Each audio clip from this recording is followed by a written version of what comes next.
on va voir que ces molécules-là sont liées, et donc pour qu'elles soient liées, il faut de l'énergie, et on va voir d'où vient cette énergie. En fait, on va voir que cette énergie, elle vient du soleil. Ensuite, à partir du moment où on a défini ce que c'est que la matière organique, etc., on va pouvoir définir ce que c'est que la nourriture. C'est hyper important, je pense, parce qu'aujourd'hui, on en parle, mais moi, j'ai plus ou moins réappris ce que c'était que la nourriture en lisant les papiers de recherche de ces deux individus-là. Donc, je vais vous introduire les concepts de chaîne alimentaire, hein, de niveaux dans les chaînes alimentaires, qu'on appelle des niveaux trophiques. D'accord? Et je trouve ça extrêmement intéressant. Et bon, c'est du vocabulaire, je pense qu'il est bon d'avoir. Ensuite, donc, on va rentrer dans la théorie donc, de ces deux chercheurs-là, hein, qui s'appellent Simpson et Robbenheimer, deux compères donc, de l'université de Sydney en Australie. Et on va voir quelle est la conséquence de cette théorie-là sur la composition corporelle des mammifères et des humains aujourd'hui en particulier. Et on va voir comment leur théorie permettrait d'expliquer donc l'évolution de notre composition corporelle depuis les années, enfin ce qu'on voit depuis les années 60-70 jusqu'à maintenant. Et en utilisant cette théorie-là, on va essayer de dériver donc, des stratégies possibles de rééquilibrage de notre composition corporelle basées sur cette théorie-là. Et là-dessus, je me base sur les travaux d'un médecin américain qui s'appelle Theodore Neyman, qui est un médecin contemporain. Là, il a moins d'une cinquantaine d'années et il officie aujourd'hui dans le nord-ouest des États-Unis d'Amérique.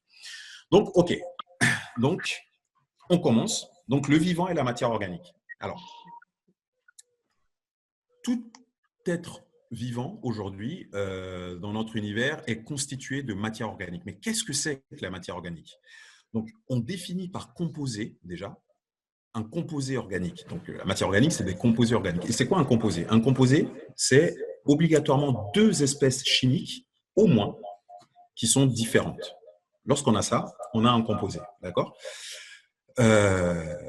Ensuite, le fait que ce soit organique, ça veut dire que c'est essentiellement composé d'atomes de carbone. D'accord? Donc, un composé organique, c'est l'ensemble d'au moins deux molécules différentes, et au moins une de ces deux molécules-là, celle du carbone. Donc, en fait, la matière organique qui constitue le vivant, en majorité, c'est du carbone. D'accord? Ce sont des atomes de carbone liés les uns aux autres. Et à ces atomes de carbone-là vont être liés d'autres types d'atomes. Donc, quand on parle de matière organique, on parle de beaucoup de carbone. On parle beaucoup de carbone, excusez-moi. Donc, cette matière organique ne contient pas que du carbone. La matière organique contient effectivement un squelette d'atomes de carbone, mais contient aussi de l'hydrogène, de l'oxygène, de l'azote, etc. Et donc, toutes ces molécules-là, en fait, elles viennent d'où? Elles viennent de notre environnement. D'accord? L'hydrogène, c'est présent dans l'eau. L'eau a une molécule d'eau, c'est deux molécules d'hydrogène et une molécule d'oxygène. L'oxygène, on la retrouve dans l'eau, on la retrouve également dans l'atmosphère que nous respirons. Il y a d'ailleurs des théories très intéressantes qui expliquent la provenance, l'origine de l'oxygène atmosphérique. Et ça, peut-être, ça fera lieu à une autre conférence un jour qui pourrait être extrêmement intéressante sur l'origine de l'oxygène, les bactéries, les plantes, etc. Et ensuite, il y a l'azote, qui est un gaz qu'on retrouve en très grande quantité dans l'atmosphère que nous respirons aujourd'hui, etc., etc. Donc, tout ça, tous ces composés-là sont présents dans l'environnement de manière abondante, et c'est très important de le garder en tête parce que ça va être utile pour la suite de la présentation. Donc, composés organiques, c'est des chaînes de carbone assemblées les uns aux autres avec de l'hydrogène, de l'oxygène, de l'azote, etc., etc. Dessus. OK? Alors, ces chaînes de carbone et tous ces autres atomes-là doivent être liés entre eux. D'accord? Sinon, ils ne restent pas ensemble. Si ma main ne traverse pas la table sur laquelle elle est posée, c'est parce que les forces qui lient les atomes qui constituent la table entre eux, ces forces-là sont vachement plus fortes que la force que j'oppose à la table en posant ma main dessus. D'accord? Donc, ces atomes-là sont liés les uns aux autres. Donc, pour que ce lien se fasse, il faut de l'énergie, forcément. Il y a rien, aucune force ne peut s'opposer à une autre s'il n'y a pas de l'énergie quelque part. Mais d'où vient cette énergie? Qu'on appelle l'énergie de liaison. Soit dit en passant, cette énergie, on se rend compte de sa présence par l'expérience que je viens de faire en posant ma main sur la table, mais également en brûlant, par exemple, des composés organiques. Le fait d'y mettre le feu et que le feu augmente en intensité nous tend à penser que il y a de l'énergie qui est libérée donc, de ces composés-là. Et cette énergie-là, c'est ce qu'on appelle l'énergie de liaison, qui permet de lier donc, les atomes les uns aux autres. D'accord? Donc, d'où vient-elle, cette énergie? Vu que ces atomes sont présents dans l'univers in extenso, il faut une énorme source d'énergie pour lier tous ces atomes-là entre eux. Et bien, on se rend compte que cette énergie-là, en fait, elle provient du Soleil. Et comment est-ce que cette énergie est liée, enfin, permet de lier ces atomes? Eh ben, aujourd'hui, ce dont on se rend compte, donc pour la matière organique, on se rend compte que les seuls êtres vivants qui sont capables de prendre des atomes qui sont séparés, présents de manière séparée, et de les lier les uns aux autres, ce sont les plantes. D'accord? Il n'y a que les plantes et certaines bactéries, d'accord, qui sont capables de le faire. Donc, elles sont capables de fabriquer donc, de leur propre matière organique. On dit qu'elles sont autotrophes. Donc, elles font ça avec l'énergie du soleil. Elles récupèrent l'énergie du soleil. D'accord? Et cette énergie-là va leur servir, entre autres, à assembler donc, les atomes, par exemple, de carbone. Carbone qui va provenir du dioxyde de carbone qui est dans l'air. D'accord? Donc, le CO2, qui est un gaz mauvais, etc., qui cause plein de problèmes et tout ça, eh bien, si on n'avait pas, il n'y aurait pas de matière organique. Donc, c'est une autre manière de voir les choses plutôt que de faire la guerre à tel ou tel composé, etc. C'est une autre manière de le voir et de dire que bon, on fait partie d'un environnement, d'une écologie générale. Et donc, notre propre matière organique provient, entre autres, du CO2 de l'air. D'accord? Donc, ce CO2-là va être coupé en petits bouts et réassemblé grâce aux plantes, d'accord, qui vont capter également l'hydrogène qui provient de l'eau. Et avec ça, carbone, hydrogène, elles vont commencer à assembler de la matière organique. Elles vont y rajouter, par exemple, de l'azote qui provient de l'air, d'accord. Mais les plantes, on se rend compte qu'elles n'arrivent pas à capter directement l'azote de l'air. Elles ont besoin de bactéries qui sont dans le sol, qui vont prendre l'azote de l'air et rendre cet azote-là utilisable par les plantes. On appelle ça des nitrates. D'accord? Donc, le symbole de l'azote, c'est le symbole N. Et le nitrate, ça commence également par un N. D'accord? Donc, lorsqu'on parle de nitrate, on parle de composés azotés, quelque part. D'accord? Et donc, ces nitrates-là donc c'est de l'azote rendu, on va dire, disponible par des bactéries. Les plantes vont récupérer cet azote-là via les nitrates et vont prendre ces nitrates-là et vont les rajouter aux chaînes de carbone, etc., en plus de l'hydrogène et de l'oxygène. D'accord? Donc, on va avoir assemblage de matière organique par les plantes grâce à l'énergie du soleil. Les plantes vont également rajouter à ça des minéraux, d'accord, calcium, potassium, etc., qui également proviennent du sol. Donc, la matière organique, elle provient vraiment de l'environnement, assemblée par les plantes grâce à l'énergie du soleil. Donc, le soleil est vraiment la source d'énergie première et dernière, ultime, donc qui permet justement l'assemblage de la matière organique dont nous sommes tous faits. Et les seuls organismes capables de faire ça, je le répète encore une fois, sont les plantes et les bactéries qui sont donc autotrophes. Trophée est un terme à l'origine grecque qui veut dire nourriture d'ailleurs. Donc un autotrophe, un organisme qui est capable de fabriquer sa propre matière organique, c'est un organisme qui est capable de fabriquer sa propre nourriture. La nourriture étant donc la matière organique de base qui permet de nous construire. C'est ça la nourriture. Donc, ces autotrophes, ces plantes, donc, comme je le disais déjà, captent l'énergie du soleil, l'utilisent pour assembler des atomes, d'accord, et ce faisant, sont, à mon sens, la première chaîne de fabrication de la matière organique de tout le vivant. À la base de tout, il y a les plantes et les bactéries. Okay, donc, c'est hyper important de le comprendre. Et donc ça, c'était pour moi et d'autres, je veux dire, c'est une classification scientifique communément acquise. Le niveau le plus bas de fabrication donc, de la nourriture, de la matière organique, le niveau donc trophique le plus bas, hein, trophée ça veut dire nourriture, le niveau trophique le plus bas, c'est celui des plantes et celui des bactéries. On va rentrer un peu plus dans le détail, dans le détail de ce que constitue justement cette nourriture, entre guillemets, cette matière organique. Cette matière organique, donc fabriquée par les plantes, elle se classe en deux grandes parties. Moi, je les ai appelées les mûres, d'une part, d'accord, et les carburants. Ah, là, j'ai un peu fait des… Voilà, les mûres et les carburants. Les mûres et le carburant. Donc, les mûres, c'est quoi? Le mûr, c'est la structure physique qui constitue le vivant. Donc, si je devais prendre une analogie avec une maison, bah, les murs, bah, ce sont les murs de la maison. Donc, c'est ce qui donne de la structure, la structure donc, aux êtres vivants. C'est ça qui permet aux êtres vivants de rester en place. Par exemple,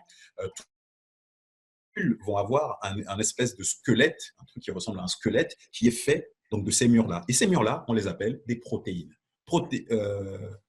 Protéos, protéine, je crois, ouais, protéos en grec, ça veut dire premier, fondamental. D'accord? Donc, les protéines, ce sont les murs, c'est les constituants vraiment le squelette de tout vivant, de toute cellule, etc. D'ailleurs, dans nos os, on pense toujours que les os sont faits essentiellement de calcium.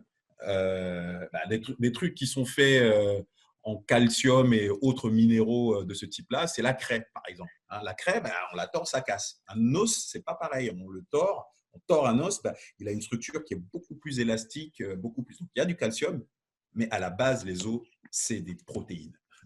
Et donc, c'est vraiment la base, d'accord? C'est vraiment la base structurelle du vivant. Et c'est une des parties donc de la matière organique. Ces protéines-là, ces murs donc, sont constitués de briques, comme tout mur. J'aime bien utiliser ce genre d'analogie. Et ces briques-là, on les appelle des acides aminés. Et un acide aminé, c'est quoi? C'est une chaîne de carbone, on en revient toujours à la même chose, hein, de carbone, je le fais simple, hein, avec un bout d'azote. Carbone, azote, c'est des chaînes aminées, c'est des acides aminés. D'accord? Je le fais vraiment, c'est de la chimie vue de 10 000 km, voilà, mais ça suffit pour étayer le propos que je vais avoir par la suite. Donc, les murs, c'est du carbone avec d'autres trucs, hein, il y a de l'oxygène, etc. Mais il faut de l'azote. D'accord? Donc, si les plantes n'avaient pas eu accès aux bactéries du sol, qui, elles, avaient rendu l'azote de l'oxygène disponible dans le sol pour les plantes, il n'y aurait pas de protéines, il n'y aurait pas de murs, il n'y aurait pas de vie. D'accord? Donc, sol, bactéries, azote, plantes, acides aminés, protéines. Ça, c'est le chemin. Ensuite, il y a une deuxième catégorie donc, de nourriture, de matière organique, c'est ce que j'appelle les carburants. Les carburants, il y en a de deux types. D'accord? Les chimistes appellent ça les hydrates de carbone. Mais j'ai mis ce nom-là exprès parce que c'est important de se l'approprier, de le comprendre. Quand je dis hydrate, qu'est-ce que ça veut dire? On dit souvent s'hydrater. Quand on parle d'hydrate, on parle d'eau. D'accord?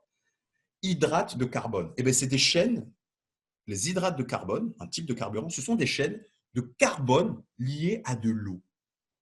L'autre terme, l'autre manière d'appeler ça, c'est les glucides. Les glucides, c'est des chaînes de carbone comme ça, liées à de l'eau. Les glucides, c'est beaucoup d'eau. Donc là, j'ai mis le dessin d'une chaîne de carbone et d'eau. D'accord? On voit donc en noir, c'est les atomes de carbone.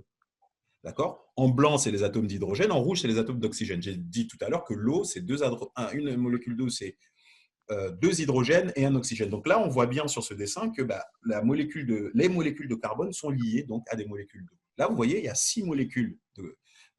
une molécule pardon, qui est faite de 6 atomes de carbone, d'accord, et qui est liée à 6 molécules d'eau. 6 atomes de carbone, 6 molécules d'eau. Mais ça, c'est le glucose.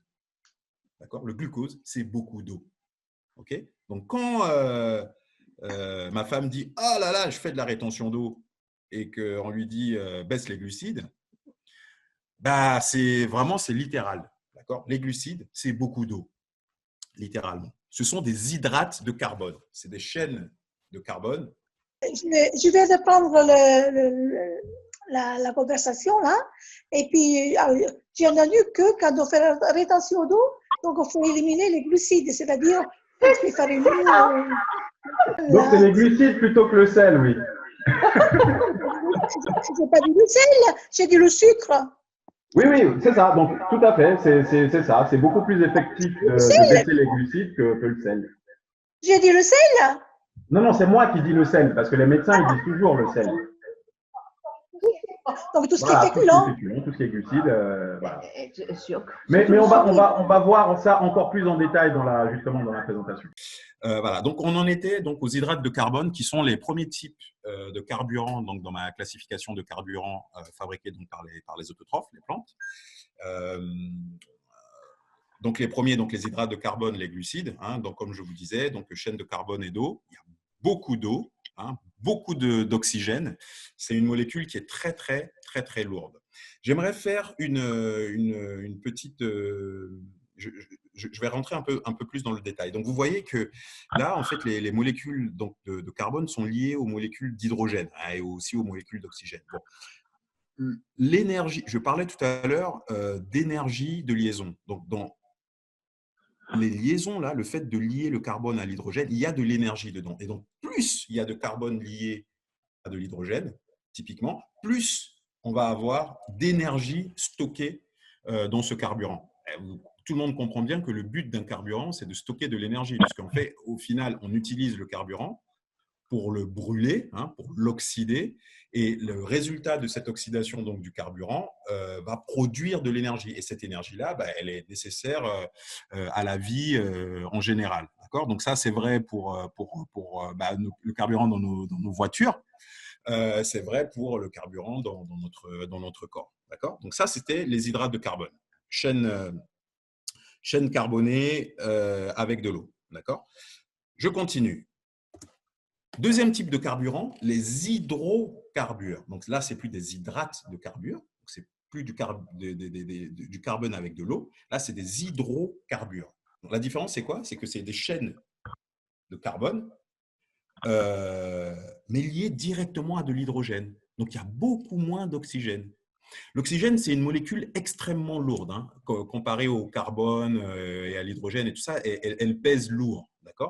Je ne rentre pas dans le détail, mais bon, bref. Donc là, ici, vous voyez, donc je vous ai collé un acide qu'on appelle l'acide oléique. Je vous ai collé l'image pour ceux qui voient. Donc, c'est une molécule donc, qui a 18 carbone et plein d'hydrogène donc collé dessus. Donc, je vous disais tout à l'heure que plus on va avoir d'hydrogène lié à du carbone, plus on a d'énergie stockée dans la molécule. Et vous voyez que cette molécule-là, donc encore une fois, 18 molécules de carbone, plein d'hydrogène, donc plein de liens carbone-hydrogène. Donc cette molécule-là stocke beaucoup plus d'énergie que la molécule que vous avez vue tout à l'heure, qui était la molécule de glucose, qui n'a que 6 atomes de carbone. Donc la molécule de glucose de tout à l'heure a moins d'énergie, mais beaucoup plus d'eau. Cette molécule ici d'acide oléique, qui soit dit en passant, c'est l'acide gras, un des acides gras qu'on retrouve dans l'huile d'olive, cette molécule-là a beaucoup plus d'énergie, contient beaucoup plus d'énergie que la molécule de glucose, et vous voyez, vachement moins d'eau, vachement moins d'eau. Donc, voilà, donc les hydrocarbures, donc des chaînes de carbone et d'hydrogène, donc fabriquées encore une fois par les plantes, sont la deuxième grande famille donc, de carburants que vont utiliser tous les êtres vivants, sur la planète. Soit dit en passant, donc maintenant, à chaque fois que je fais ce genre de présentation, j'aime bien parler de ce qu'on voit, et également, après, à partir de là, avoir dériver des idées. Quelle idée on peut se faire de ce qu'on vient de voir ici? Alors, ce qu'on vient de voir ici, si on regarde un peu ce qui se passe dans le corps humain, par exemple, vite fait, le corps humain, il est capable de stocker pas beaucoup de sucre. On est capable de stocker à peu près 100 grammes de sucre dans le foie, 200, 300 grammes de sucre dans les muscles, d'accord? On va dire 300 grammes pour quelqu'un qui a beaucoup de muscles. Allez, je vous la fais rapide, on va dire 400 grammes de sucre dans le corps en tout, quoi. Enfin, de glucose, quand je dis sucre, de glucose, 400 grammes à peu près, d'accord? Le gras, en revanche, on peut en stocker de manière infinie. D'accord? On peut retrouver des gens qui font 400, 500 kilos, etc., et qui ont beaucoup de gras, quoi, etc. Donc, la limite, on ne la connaît pas bien. On peut stocker beaucoup plus de gras que de sucre. D'accord? On se rend compte que le sucre ne contient pas énormément d'énergie. Si, vous avez vu, hein, je vous montrais, donc il n'y a pas beaucoup d'atomes de carbone, pas beaucoup de liaisons, donc carbone-hydrogène. Comparé, par exemple, à l'acide oléique, l'huile qu'on retrouve dans l'huile d'olive, qui a beaucoup plus d'énergie. Donc, typiquement, une molécule, 1 gramme d'acide gras, de gras, va contenir 9 calories. D'accord? Ça, je dis ça en passant. 1 gramme de sucre va contenir 4 calories. Sauf que le sucre, le glucose, pèse beaucoup plus lourd. Il pèse extrêmement lourd, d'accord? Parce que y a beaucoup d'eau collée à ces molécules-là, et l'oxygène de l'eau, en fait, ça pèse super lourd. Alors que ici, vous voyez dans le gras, ce qui est rigolo, c'est que il y a quasiment pas d'oxygène, donc ça pèse pas lourd. L'hydrogène, c'est la molécule qui pèse le moins lourd dans l'univers. Donc notre corps stocke Je peux vous poser une question? du carburant, quelque chose qui est extrêmement efficace. C'est pas lourd et il y a beaucoup d'énergie. Donc, il y a une question, j'imagine? Oui. Oui. Je peux poser une question? Oui. Bien sûr. Oui. Là, vous avez dit qu'il y a plus d'énergie dans le gras que dans le sucre. Alors, pourquoi souvent, lorsqu'on conseille à quelqu'un qui est fatigué ou qui est en train de subir un examen ou autre, on lui dit mange un morceau de sucre au lieu de prendre une cuillère à café d'huile, par exemple? Vous savez, vous m'entendez? Tout à fait, c'est vrai. Donc, c'est on va dire, c'est une observation extrêmement pertinente. Eh bien, donc ça, c'est lié. Donc, on est bien d'accord qu'il y a comment on appelle ça? Il y a une incohérence là. Je suis en train de dire qu'il y a beaucoup plus d'énergie dans du gras que du sucre. Que dans le sucre. Oui. Et par ailleurs, donc, on note que lorsque on sent, nous, humains, on ressent qu'on a besoin d'énergie, on est en manque d'énergie, on nous dit prends plutôt du sucre. On ne nous dit jamais prends du saucisson. Bon. Oui. Ça, c'est lié à beaucoup de choses. Donc, la réponse, elle va prendre peut-être 2 minutes. Hein. C'est lié à beaucoup de choses. Pour moi, j'estime que c'est lié à un état pathologique de base de notre société. Je m'explique. Le sucre, les sucres sont rapidement assimilables. Lorsqu'on consomme du sucre, surtout à l'état, on va dire, liquide, une solution aqueuse de sucre, déjà, le sucre se dissout dans l'eau, d'accord, alors que le gras, non. Bon. Il reste à suspension, oui. Voilà. Donc, lorsqu'on consomme donc, une solution de l'eau avec du sucre, concrètement, donc, le sucre va commencer à être assimilé, donc va rentrer dans notre sang très, très, très, très vite. Donc, il va arriver donc, au niveau du sang, et du sang, il va rentrer donc, dans nos cellules extrêmement vite également. Et donc, c'est de l'énergie qui va être disponible tout de suite. Donc, ça, c'est la première des choses. Disponible tout de suite au niveau des cellules. Lorsqu'on rentre en plus au niveau de la cellule elle-même, la manière dont on fabrique l'énergie dans la cellule, la cellule a 2 manières de fabriquer l'énergie. À partir du carburant qu'est le sucre ou le gras. Bon, pour le sucre, en tout cas, il y a 2 manières de la fabriquer. La première manière, c'est la manière hyper lente, qui utilise donc de l'oxygène, et ça utilise les mitochondries, etc. Et ça, c'est lent, d'accord? Et il y a une manière qui est vachement rapide, qui est, on va dire, moi j'appelle ça de la fermentation. Et c'est de la fermentation. Et donc, ça n'utilise pas les mitochondries, etc., etc. C'est super rapide, ça donne de l'énergie tout de suite, mais ça ne donne pas beaucoup d'énergie, d'accord? Et ben, c'est cette voie métabolique-là qu'on essaye d'utiliser lorsqu'on dit aux gens d'utiliser du sucre pour avoir de l'énergie. Donc, on va avoir de l'énergie tout de suite, mais on ne va pas avoir beaucoup d'énergie. Alors que lorsqu'on utilise, on mange, on consomme du gras, le gras va prendre beaucoup plus de temps à être digéré déjà. Donc, pour digérer le gras, donc, il faut de la bile. qui va venir se mélanger au gras, fabriquer ce qu'on appelle une émulsion. Ça va rentrer au niveau de l'intestin, ça va passer, par la lymphe pour une part, etc., etc. Donc, le chemin est beaucoup plus long. En revanche, ensuite, ça arrive au niveau des cellules, et les cellules vont prendre de l'oxygène, de l'air, et associer cet oxygène-là donc au gras. Et donc, c'est ce que j'appelle c'est de la combustion, quoi. Ce n'est pas de la fermentation, d'accord? Le gras, il est brûlé avec de l'oxygène. Et le résultat de ça est beaucoup moins toxique. Donc, ça donne de l'eau et du dioxyde de carbone, d'accord? Dans le cas du sucre au début, dont je parlais, la fermentation va donner des résidus qui sont assez… ça va donner de l'acide, par exemple, hein, qui sont, on va dire, plus toxiques pour la cellule, et donc il va falloir dégager. D'accord? Donc, le sucre nous donne de l'énergie tout de suite. Voilà, c'est ça. Et c'est ce que je voulais compléter. Ouais. C'est la méthode qu'on utilise pour les personnes qui sont diabétiques et qui font un malaise d'hypoglycémie. Par exemple. Par exemple. Ouais. Ça, oui, effectivement, il faut leur donner un apport de sucre. On évite trop le glucose, on utilise plutôt le fructose, c'est-à-dire des jus de fruits, pour essayer de réguler justement cet apport de sucre qui est nécessaire, puisque les gens sont diabétiques.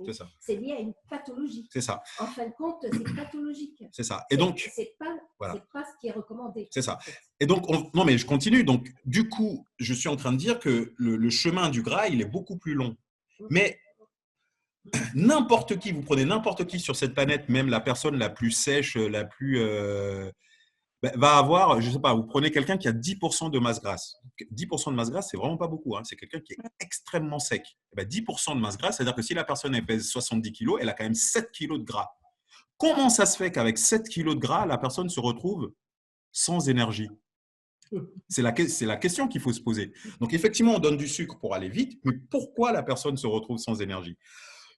Pour ça, je vous renverrai vers une des vidéos qu'on avait faites sur la régulation de la masse corporelle, la régulation de la masse grasse corporelle, qui est que, donc, pour continuer et finir de répondre à votre question, Philippine, qui est que aujourd'hui, à ma connaissance, la seule et unique raison pour laquelle on ne va pas avoir assez d'énergie, donc quand je parle d'énergie, c'est assez de carburant, d'accord, au niveau du sang. Et le carburant, pour moi, c'est quoi? C'est l'union glucose gras, glucose acide gras. La seule raison pour laquelle on ne va pas avoir accès à assez d'énergie à ce niveau-là, c'est parce qu'on a notre niveau d'insuline qui est trop élevé.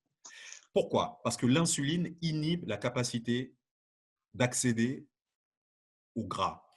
C'est le boulot de l'insuline de faire ça. Donc, lorsque l'insuline est élevée, on ne peut pas accéder à notre gras. Et le gras, c'est de l'énergie qu'on a ad infinitum. On en a jusqu'à ne plus savoir quoi en faire. Donc, si on a une chute de niveau d'énergie et que par ailleurs, je ne sais pas, on n'a pas couru un 100 mètres, ou enfin voilà, eh ben moi, j'irais regarder du côté. Pour moi, c'est un symptôme qui dénote d'une hyperinsulinémie chronique. Et donc, le moyen de lutter contre ça, on dit hyperinsulinémie chronique, c'est de faire baisser l'insuline. Voilà. Et en faisant baisser l'insuline, on a accès à notre stock de gras. Et donc, normalement, on ne devrait pas avoir, ou beaucoup moins avoir ces baisses de niveau d'énergie. Donc, je ne sais pas si j'ai répondu à la question. Oui. Mais moi, je pensais surtout pas aux diabétiques, je pensais aux étudiants, vous savez, qui passent des examens, à qui on donne souvent des bonbons, parce que pendant qu'ils passent l'examen, pour avoir plus d'énergie, on leur donne des sucres. Vous savez, ces étudiants qui passent des examens, ils ont toujours des poches pleines de bonbons pour avoir plus d'énergie. C'est ça. On leur conseille de prendre des bonbons. Eh ben, vous savez, donc il y a 2 types de diabète. Hein. Donc, pour les autres qui écoutent, il y a le diabète de type 1, le diabète de type 2. Donc, il y a un des diabètes dont je ne vais pas parler là tout de suite, qui est le diabète de type 1, c'est celui qui touche le moins de personnes. D'accord? C'est une maladie auto-immune, etc. Bon. Je ne vais pas rentrer là-dedans. Ça touche beaucoup de gens, malheureusement, mais beaucoup, beaucoup, beaucoup moins que le deuxième type de diabète.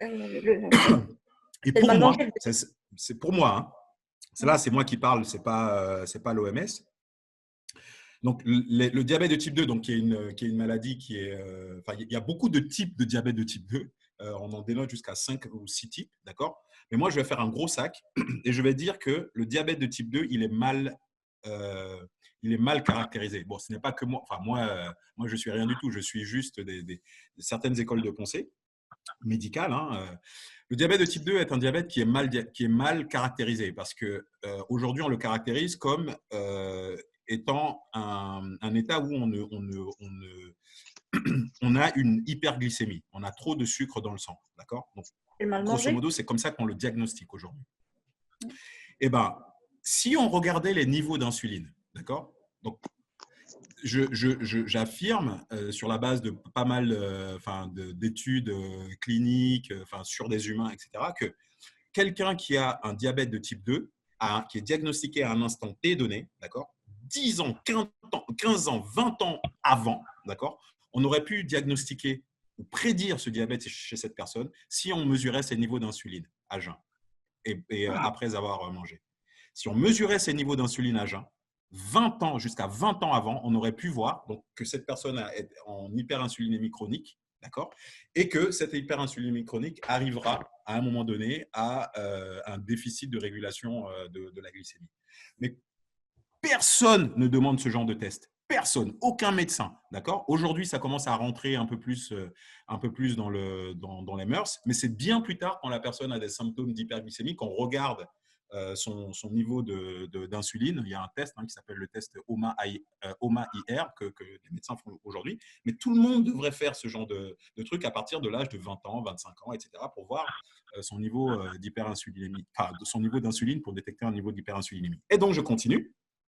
Donc, pour le diabète de type 2, si je caractérise le diabète de type 2 comme étant une maladie de l'insuline, de trop d'insuline, en la caractérisant comme ça, et bien, comment est-ce qu'on gère un état de trop 2, on essaie d'aller dans un état de moins 2. Donc, si on a trop d'insuline, il faut faire baisser l'insuline.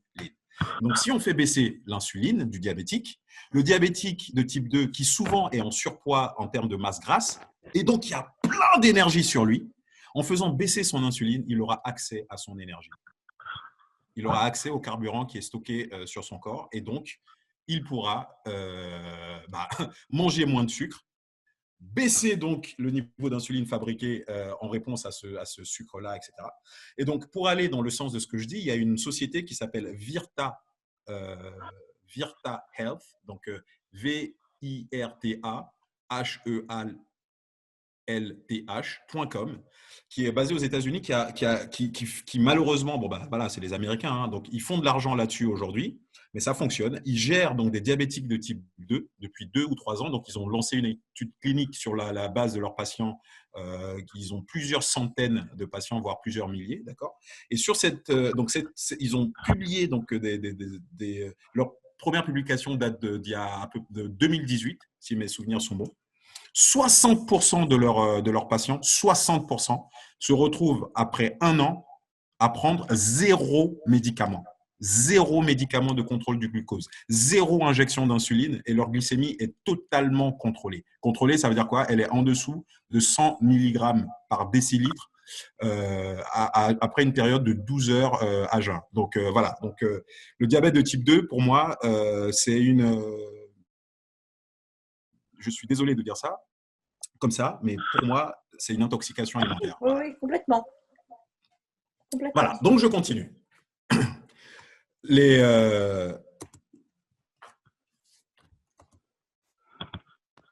Les autotrophes, donc, comme je disais, sont donc des êtres vivants, plantes et bactéries, surtout les plantes, qui sont capables donc, de fabriquer leur propre matière organique, des briques de base, des murs d'une part, et des carburants d'autre part. Donc, quid des autres êtres vivants, parce que tous les êtres vivants ne sont pas autotrophes. Il n'y a que les plantes et les bactéries qui le sont, d'accord, et tous les autres, donc les mammifères dont nous faisons partie, etc., eux, c'est ce qu'on appelle des hétérotrophes. Ils ne sont pas capables de fabriquer leur propre trophée, comme on dirait en grec.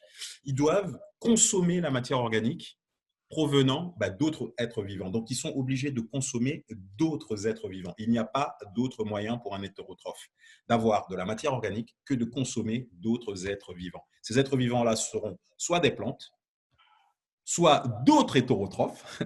Donc, les hétérotrophes sont des êtres vivants qui mangent donc des plantes, Par exemple, les herbivores sont des hétérotrophes. Et il y a d'autres types d'hétérotrophes qui vont manger des animaux qui eux-mêmes mangent des plantes, et d'autres types d'hétérotrophes qui vont manger les deux, qui peuvent manger des plantes et qui peuvent manger des animaux qui eux-mêmes mangent des plantes. Ce sont les omnivores, comme les singes, les êtres humains, etc., etc. Et donc, il n'y a pas d'autre voie. Il n'y a pas d'autre voie. Il y a soit des hétérotrophes, soit des autotrophes, excusez-moi, soit des hétérotrophes. Okay, donc, lorsqu'on dit oui, bon, bah, je ne veux pas, par exemple, manger d'êtres vivants, tout ça, eh ben, en fait, autant mourir tout de suite. On est obligé de manger des êtres vivants, sauf si on est une plante ou une bactérie. Voilà. Donc, on est obligé de vivre dans un monde entouré de vie, quoi. Parce que s'il n'y a pas de vie, bah, nous, les hétérotrophes, on ne peut pas vivre. On est obligé de consommer de la vie pour vivre.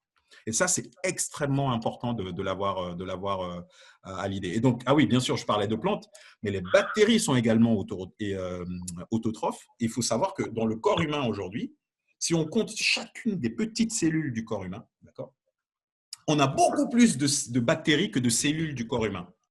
Beaucoup plus. On pense, il y a des gens qui disent, il y a un rapport de 10 puissance 3 ou 10 puissance 6, donc entre 1000 et 1 million de fois plus de bactéries que de cellules de notre propre corps. Et vous savez quoi? Il y a encore plus de virus. Voilà. Donc, en gros, nous sommes un sac de bactéries et de virus avec des habits. Et bien, ces bactéries-là, on en consomme également dès qu'on mange n'importe quoi, dès qu'on respire, etc. Et ces bactéries sont également, donc, quelque part, moi je le vois comme ça, c'est également de la matière organique que nous consommons. D'accord? Donc, ces hétérotrophes-là dont nous faisons partie, donc je vais répéter ce que j'ai dit avant d'une autre manière et de manière un peu plus précise, ne peuvent créer donc les murs qui constituent la maison dans laquelle on vit, dans notre corps. On ne peut pas créer ces murs-là à partir de rien, ou à partir de notre environnement inerte. On ne peut pas créer les protéines à partir de l'environnement inerte. Et bien, vous savez quoi? On ne peut pas créer de protéines à partir de carburant non plus. Pour créer des protéines, on est obligé d'avoir les briques de base des protéines, donc les acides aminés, et donc on est obligé de consommer des protéines. On n'a pas le choix. Si on consomme que du carburant, on ne peut pas créer de protéines. D'accord? Ça, c'est un fait. Ce n'est pas sujet à discussion aujourd'hui, en tout cas dans l'état actuel de la science telle qu'on la connaît. En revanche, on a des bactéries en nous qui, elles, sont autotrophes, qui sont capables de créer des protéines. D'accord? Et ce sont les bactéries qui sont en nous. Moi, je parle là, quand je dis qu'on n'est pas capable de créer les protéines à partir de l'environnement inerte qui nous entoure, je parle des cellules humaines. Je ne parle pas des bactéries qu'on a en nous. D'accord? Donc, pour créer les protéines, on a besoin des briques de base qui sont les acides aminés. Et il faut savoir que les protéines, c'est super important. Les gens, ils pensent que ouais, c'est juste pour faire des muscles. Toutes les hormones qu'on a, donc, qui sont des molécules de signalisation qui permettent de dialoguer, qui permettent aux différentes parties de notre corps de dialoguer, ont des squelettes de protéines. Les protéines, c'est super important. C'est vraiment le truc primaire. D'ailleurs, c'est ce que ça veut dire, protéines, primaire, primordial. Donc, les acides aminés, là, les protéines doivent provenir d'autres protéines d'êtres vivants chez les hétérotrophes. D'accord? Donc, on dit que les protéines sont essentielles aux hétérotrophes. En d'autres termes, si un hétérotrophe n'acquiert pas de protéines il meurt. C'est ça que ça veut dire essentiel. Si on n'en a pas, de manière exogène, si ça ne vient pas de l'extérieur, on meurt. On ne sait pas les fabriquer. D'accord? Essentiel. Les hétérotrophes ont besoin également de minéraux. Là, les minéraux, ça, ils peuvent les récupérer du sol directement, comme les plantes. D'accord? On peut manger de la terre. Bon. C'est ce qu'on fait quand on mange du calcium, etc. Là, on mange de la terre. Bon. Mais en pratique, ce n'est pas ce qu'on fait, quoi. D'accord? On ne les récupère pas du sol directement. J'aime bien dire ça. Je ne vais pas manger de la terre. Et c'est vrai, c'est pas très bon, c'est pas bon. Bref. Donc, voilà. Mais on peut le faire. Voilà. Bref, on peut le faire. Donc, même pour les minéraux qui sont des choses inertes, d'accord, on consomme quand même d'autres êtres vivants. On consomme des plantes, on consomme ou des minéraux extraits du sol. Donc là, on va faire du raffinage, d'accord. Donc, on va raffiner le sol, d'accord. Ceux qui veulent peuvent manger de la terre. Bon. Et les hétérotrophes, ils ont aussi besoin de carburant. Donc là, je fais un peu le tour. Hein. Donc, j'ai parlé des protéines qui étaient essentielles. Les minéraux sont essentiels également. On ne peut pas les fabriquer comme ça. Il faut qu'on les prenne d'où ça vient. On ne peut pas les fabriquer à partir genre juste d'oxygène, d'azote, enfin juste en respirant.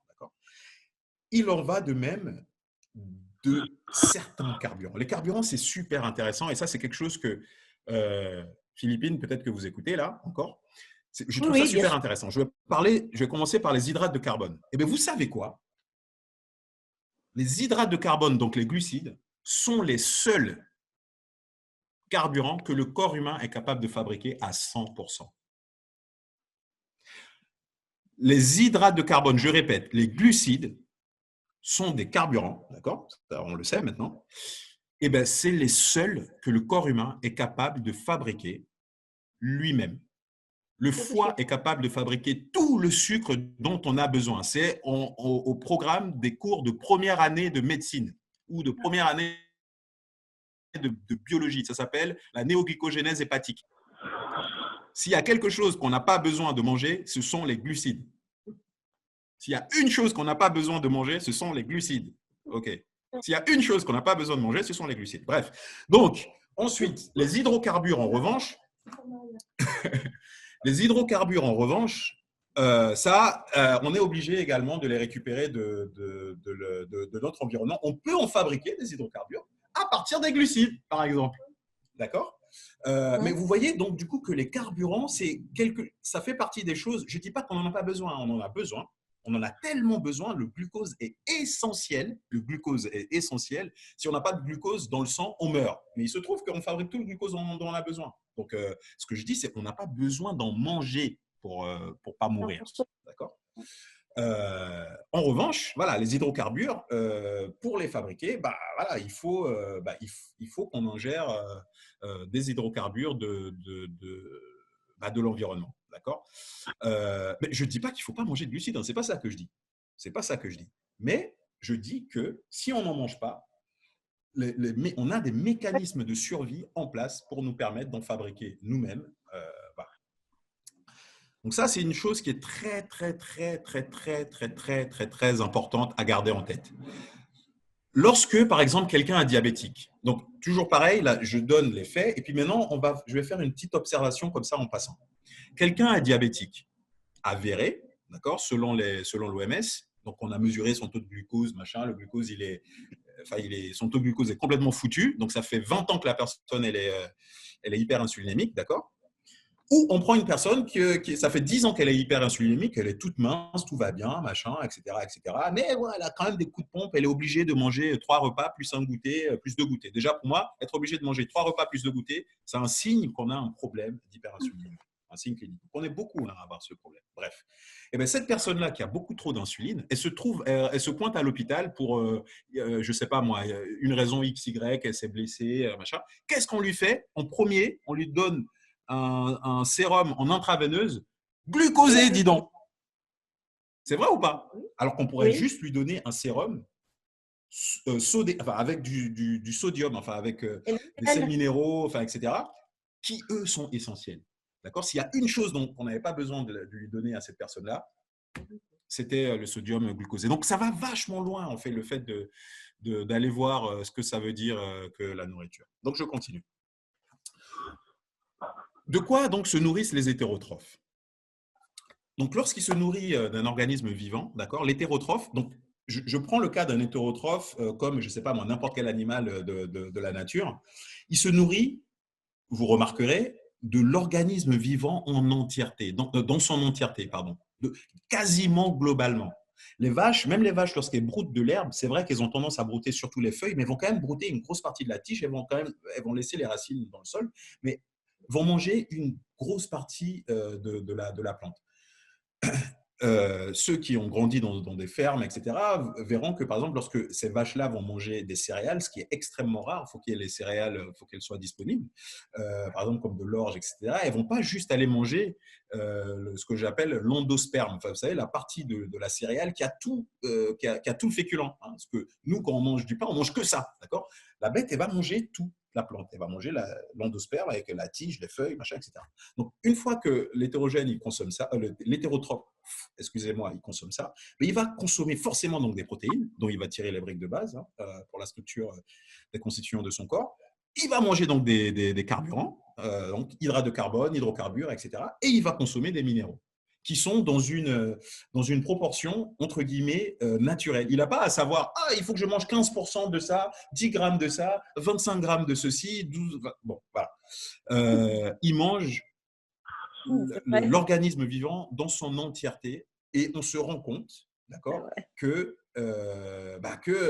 les animaux, ils vivent, quoi. Ils ne sont pas nécessairement de médecins, pas nécessairement de… Bon, voilà. Et moi, j'ai grandi en Afrique. C'était extrêmement rare pour moi de voir, je ne sais pas moi, des chats, des chiens, des singes, etc. dans la nature qui étaient obèses, quoi. Il n'y avait que les animaux domestiques qui l'étaient. Bref. Et pourtant, ils ne savaient ni lire ni écrire. Ils ne savaient pas c'était quoi une calorie. Juste le fait de consommer les organismes vivants dans leur entièreté permet d'avoir des ratios, on va dire, corrects pour vivre ou survivre, des ratios donc, de protéines, de carburants et de minéraux. D'accord ? Et donc ça nous amène au concept d'accumulation trophique. Donc, oubliez le terme, on va le comprendre à la fin. Si on regarde juste ce qui se passe pour les protéines, protéines, encore une fois, qui sont extrêmement importantes parce que c'est ça qui donne la structure. C'est ça qui permet que la plante, elle tient droit. Si elle n'avait pas de protéines, la plante serait du liquide. C'est vrai. D'accord ? Eh bien, si on regarde les protéines, comment est-ce que la plante arrive à accumuler les protéines ? Eh bien, la plante, elle a donc ses racines qui sont dans le sol et à côté des racines, du coup, il y a des bactéries, comme je le disais, qui vont lui donner des nitrates, d'accord ? Qui provient de l'azote de l'atmosphère. Vous comprenez pourquoi j'ai parlé d'azote et tout ça, de trucs au début. Eh bien, la plante arrivera à avoir autant de protéines qu'elle a de racines quelque part dans le sol, quoi, quelque part. Hein. La quantité de protéines va être proportionnelle à la quantité de racines qu'elle a et la surface que les racines peuvent jusqu'où elles peuvent aller, quoi, les racines, concrètement. Et la plante, elle est posée là, quoi, elle ne bouge pas, quoi, d'accord ? Donc, les plantes, elles n'ont accès qu'aux bactéries proches de leurs racines. Hein. Bon, voilà. Alors que les hétérotrophes, eux, les mammifères et tout ça, eux, ils peuvent bouger. Ils peuvent se déplacer. Ils vont aller, ils vont manger une plante qui est là, ils vont manger une plante qui est là, ils vont manger une plante qui est là. Et puis, quand il n'y en a plus, des plantes, si l'hétérotrophe, par exemple, c'est une oie sauvage migratoire, ben elle va migrer, elle va quitter l'Afrique, elle va aller en Europe, et elle va continuer à manger les trucs qui sont là-bas, etc. Donc, en fait, les hétérotrophes arrivent à accumuler beaucoup plus de protéines que les plantes. Du simple fait qu'ils peuvent bouger et aller manger là, manger ci, manger par là, alors que la plante, elle est à un seul endroit et elle a accès qu'aux bactéries qui sont proches d'elle. D'accord ? Donc, plus une espèce va avoir tendance à manger d'autres espèces vivantes, par exemple, un hétérotrophe qui mange d'autres hétérotrophes va accumuler plus de protéines qu'un hétérotrophe qui mange que des plantes. Et etc. D'accord ? La vache accumule plus de protéines, enfin, je sais pas, on va dire le zèbre, voilà. Il accumule plus de protéines que la plante que le zèbre mange. Mais le lion qui mange le zèbre accumule encore plus de protéines que le zèbre, etc. Et le top du top, le super, c'est l'être humain qui mange, qui est tout au-dessus de la chaîne alimentaire. Et à chaque fois, on appelle ça un niveau trophique. La plante, elle a un niveau trophique tout en bas, donc elle n'accumule pas beaucoup de protéines. Les herbivores sont à un niveau trophique au-dessus, ils accumulent les protéines des plantes. Les carnivores sont au niveau trophique encore au-dessus, voilà, et les êtres humains sont encore au-dessus, ils mangent de tout. Voilà. Donc, plus une espèce est à un niveau élevé de la chaîne alimentaire, à un niveau trophique élevé, plus elle accumule des protéines dans ses tissus. Et ça, c'est important de le garder en tête. D'accord ? Les végétariens ne diraient pas ça, hein, Dji, hein ? Pardon ? Les végétariens ne diraient pas ça. Oui, enfin, tout le monde est, comment dire, a le droit de dire ce qu'il veut. Mais je pense que même les Italiens mangent du porc, beaucoup de jambon, du fromage. Ils ne mangent pas que des pâtes. Quand bien même ils mangeraient que des pâtes, dans les pâtes, il y a des œufs. Non. Donc, on est d'accord ou pas ? Non, pas il y a pas toujours. forcément les deux. Voilà, les Italiens ne sont pas des herbivores, que je sache. Ils sont quand même omnivores. Non, mais la grande mode actuelle, sans parler de ça, mais alors la grande mode actuelle, c'est quand même d'être végétarien. J'avais les Ah oui, véganes oui, de c'est la mode actuelle. Mais la mode actuelle, je veux dire, les c'est- végétariens, enfin, ils prennent où leurs protéines alors? voilà, c'est un Que peu dans- une espèce en voie de disparition par construction. Je veux dire, déjà, aucun peuple, à ma connaissance, hein, aucun peuple primitif, d'accord? Donc pour moi, primitif, ça veut dire qui ont vécu, qui ont survécu au 1,5 million d'années dont on pense que voilà, les hominidés ont traîné voilà, sur cette terre-là. À ma connaissance, il n'y en a pas un seul. Mais voilà, donc déjà, je voulais dire à Philippine que c'est pas parce que quand je parle de protéines, encore une fois, je ne suis pas en train nécessairement de parler de viande. D'accord? Moi, j'ai rien contre la viande, il n'y a pas de problème, mais je parle de protéines en général. Et lorsqu'on parle d'accumulation de niveau d'accumulation trophique de protéines, on parle de protéines, pas nécessairement de protéines animales. En revanche, c'est vrai que plus on monte dans les niveaux trophiques, plus on accumule de protéines. Quand bien même, donc pour les végétariens, les véganes, etc., à un moment donné, même eux, je pense, donnent le sein à leurs enfants lorsqu'ils sont petits. Et à ce moment-là, l'enfant va faire une grosse accumulation de protéines. Et à ce moment-là, il sera au moins à deux niveaux de niveau trophique, enfin deux niveaux trophiques au-dessus de celui des plantes. Quoi, hein. Sa mère mange des plantes végétariennes et lui, quelque part, voilà, il mange le produit de sa mère. Donc, voilà. Donc quelque part, voilà, si on veut accumuler, tout ce que dit ce transparent, c'est que plus on monte au niveau de la chaîne alimentaire, plus on accumule des protéines. Voilà. Donc, mais tout à l'heure, oui, vous avez l'exemple des plantes. C'est pour ça que je pensais aux véganes. C'est celui qui mange beaucoup de plantes, le zèbre qui mange la plante, le lion qui mange le zèbre et l'homme qui mange le restant. Donc, d'après ce que j'ai compris. Hein, ah oui, tout à fait, c'est ça. Voilà. Non, mais c'est sûr, et ça a été ça pendant 1,5 million d'années au minimum. Et donc, voilà, dans l'histoire de l'humanité, ça a été ça pendant 99,99% du temps où nos gènes ont été sur cette terre. Donc voilà, le végétarianisme et le véganisme, c'est même pas 0,000000001% de la vie de l'humanité. Donc c'est quelque part, c'est une quantité infinitésimale en termes de biologie. Quoi, voilà. Ça répond à la question ou à l'observation? J'ai bien compris, oui. Voilà. Donc, voilà. On en arrive donc à la fameuse théorie de Simpson et Oppenheimer. D'accord.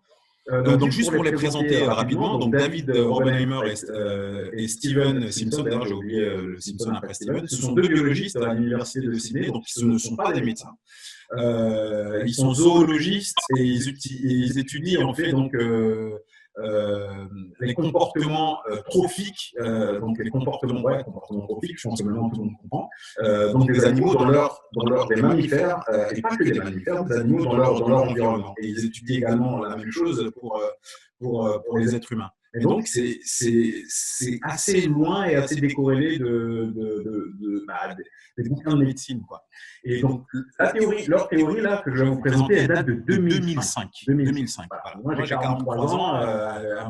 Quelqu'un qui est à mon âge et qui est médecin ou nutritionniste, qui est sorti de l'école au même moment que moi, s'il n'est pas particulièrement curieux, s'il n'est pas tombé sur leur papier qui date de 2005, il y a beaucoup de chances qu'il ne soit pas au courant de cette théorie-là. Et pourtant, c'est complètement public, disponible sur Internet, les papiers de recherche sont publics, etc. Bref, donc Oppenheimer et Simpson, ils ont remarqué donc, que de nombreuses espèces animales, d'accord, étaient extrêmement sensibles au niveau de protéines dans leur alimentation. Donc, on pouvait leur faire bouger donc, les niveaux de carburant, hein, donc que ce soit les lipides ou les glucides, ils allaient y réagir, mais lorsqu'on faisait bouger le niveau de protéines très légèrement, par exemple, ça allait changer complètement leur comportement, voire même des caractéristiques biologiques. Je donne des exemples. Les mouches des fruits arrêtent de s'accoupler dès que on baisse, par exemple, leur niveau minimum de protéines dans leur environnement, c'est un truc du style 5%. Ils arrêtent de s'accoupler. Enfin, c'est un truc énorme. Alors qu'on peut baisser le niveau de carburant de beaucoup plus. Bon, bah, ils vont manger plus, etc. Mais ce genre de choses-là n'arrive pas chez eux. Les criquets, dans les criquets pèlerins, machin, par exemple, lorsque le niveau de protéines baisse dans leur environnement, ils vont se mettre à migrer, d'accord. Et lorsqu'ils migrent, ils vont passer par exemple au-dessus de plantations je sais pas moi, d'herbacées qui vont contenir beaucoup d'énergie potentiellement. Et bien ces criquets-là vont préférer manger d'autres congénères criquets qui sont tombés au sol et morts, d'accord, plutôt que d'aller manger l'énergie qui est disponible dans les endroits par lesquels ils passent. Donc leur comportement change énormément. Et pour le coup des humains, c'est très très important. Les humains, on se rend compte que les humains se suralimentent lorsque le niveau de protéines baisse. Et c'est assez. Lorsqu'on dit ça, les gens se disent ah mais non, c'est pas vrai. Mais lorsqu'on y réfléchit, donc ça c'est des expériences qui ont été faites et également ça résulte également d'observations. Donc si on donne par exemple juste des végétaux qui sont riches en énergie et pauvres en protéines à des humains, ils vont manger en quantité et même en calories, ils vont manger beaucoup plus de ces végétaux-là, par exemple, que des végétaux, d'autres végétaux qui vont être plus riches en protéines. Donc le niveau de protéines, d'après Oppenheimer et Simpson, a un impact énorme sur le comportement alimentaire des mammifères et même des criquets, enfin de pas mal d'hétérotrophes. Et donc, on va rentrer un peu plus dans le détail de cette théorie-là, mais ça, c'est le truc général de la théorie. D'accord? Alors, je continue. Les animaux, donc, dans leur. Simpson et Oppenheimer se sont rendus compte, et beaucoup de gens se sont rendus compte que les animaux, dans leur environnement naturel, ils ont tendance à trouver un équilibre entre protéines, minéraux et carburants, d'accord, qui leur permet un fonctionnement optimal. Je donne un exemple. On a rarement vu, je ne sais pas moi, des zèbres avec des caries, quoi, dans leur environnement naturel, ou des singes même avec des caries. Et pourtant, bon, ben voilà, ils vont voir le dentiste bien moins souvent que tous les 6 mois, les singes dans leur environnement naturel. D'accord ? Ils vont très rarement avoir tendance, je ne sais pas moi, à avoir de la maladie d'Alzheimer, par exemple, dans leur environnement naturel. Même, je sais pas moi, des lions qui ont des durées de vie de plus de 20 ans, chez les lions, on va avoir très très peu de cancer, etc. Alors que, bon, je sais pas moi, ils vont très peu voir le naturopathe, les lions. Donc, juste en environnement naturel et en consommant les choses de leur environnement naturel, ils trouvent un équilibre entre protéines, minéraux, carburants, sans savoir lire les étiquettes qui sont apposées donc sur le front de ce qu'ils mangent. Quand le lion mange, je sais pas moi, un zèbre, sur l'étiquette du front du zèbre, il y a marqué qu'il y avait tant de calories de protéines, bien sûr, sur toute la nourriture, il y a des étiquettes. Le lion, il ne sait pas lire et pourtant, il arrive à avoir un fonctionnement optimal. Donc ça, c'est une des choses qu'on remarque. En fonction donc des proportions de protéines, minéraux, carburants donc, qui vont être présents dans l'environnement de ces animaux-là, ils vont adapter leur fonction et leur comportement. Ça paraît évident, mais c'est important de le dire. Lorsque, par exemple, le niveau de protéines ou le niveau de ceci, cela va baisser dans l'alimentation, nos fonctions vont s'adapter. On va se reproduire moins, typiquement. Lorsqu'on fait des enfants, ils vont avoir tendance à avoir leur taille qui s'adapte à la taille des enfants va s'adapter à la quantité de protéines, minéraux, carburants disponibles dans l'environnement. Plus on se rend compte, par exemple, que certains niveaux de protéines va être élevé, plus les enfants vont être grands. Plus certains niveaux de carburant vont être élevés, plus les enfants vont avoir tendance à être… je ne parle même pas de la première génération, je parle de la seconde. Les enfants vont avoir tendance à être gros ou maigres, etc. Donc, les caractéristiques physiques changent en fonction de la proportion de protéines, carburants et minéraux. Voilà. Et au final, on finit carrément par migrer s'il n'y a pas assez de… Voilà. Donc, c'est vrai pour les criquets, c'est vrai pour les êtres humains hein, qui vont migrer d'un endroit vers un autre si la quantité de nutriments, au final, dans leur environnement n'est pas adéquate. Donc, cette idée qui dit que notre corps, notre comportement, nos caractéristiques changent en fonction de ce qu'on ingère, lorsqu'on le dit, on a l'impression d'être des bachibouzouk, des barbus, des machins. Et pourtant, c'est vraiment consubstantiel des êtres vivants d'une manière générale. Il n'y a que les plantes qui ne peuvent pas bouger et qui elles, s'adaptent autrement.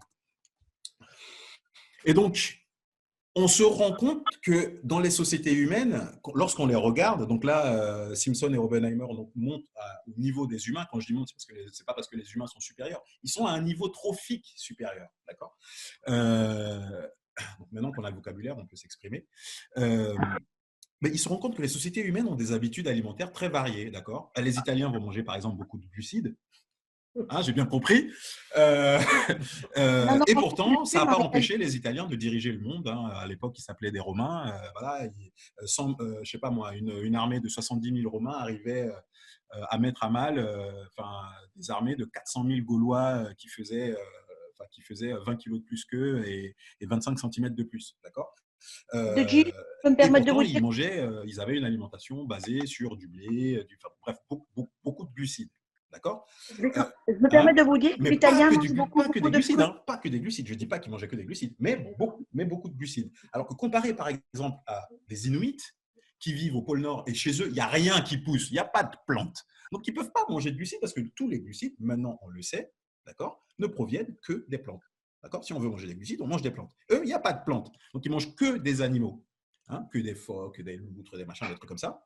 Et eux aussi ont survécu aux 1,5 million d'années qui nous ont séparés de la naissance à aujourd'hui. Les Maasai au Kenya, qui sont des peuples agro-pastoraux qui vivent du sang qui vivaient, hein, aujourd'hui ils mangent du McDo comme tout le monde, mais ils vivaient du sang, du lait de leurs animaux.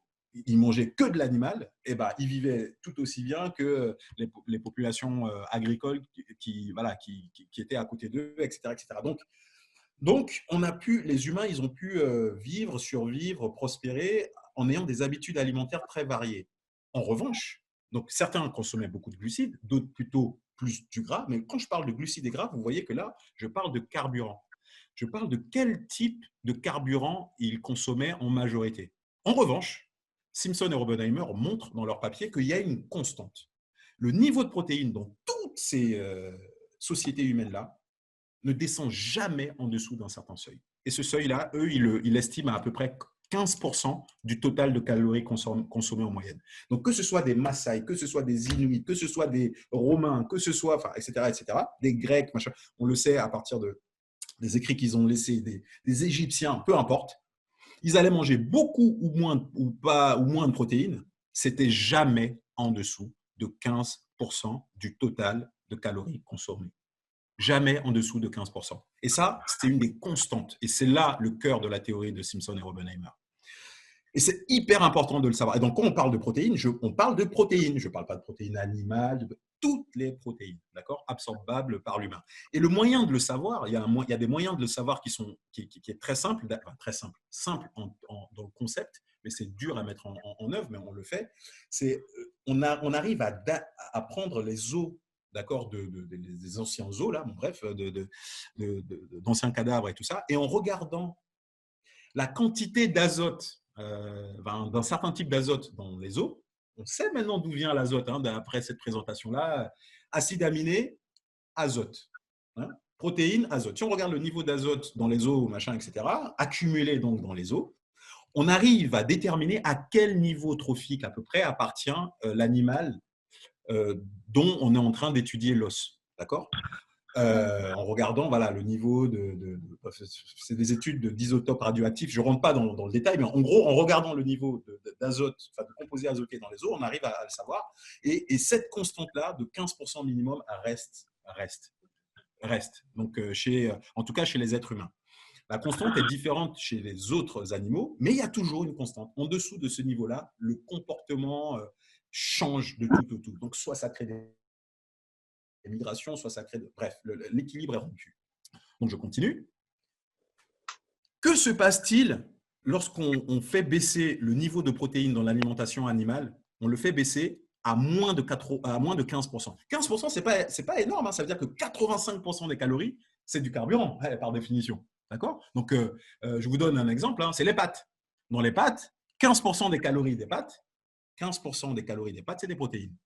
Le reste, c'est 85%. Donc, les pâtes, c'est le minimum qu'il faut manger, hein, les Italiens. Donc, le minimum, machin. En dessous des pâtes, faut avoir un apport protéique vraiment plus élevé. Donc, moi, je ne dis pas que 15%, c'est ce qu'il faut. Hein.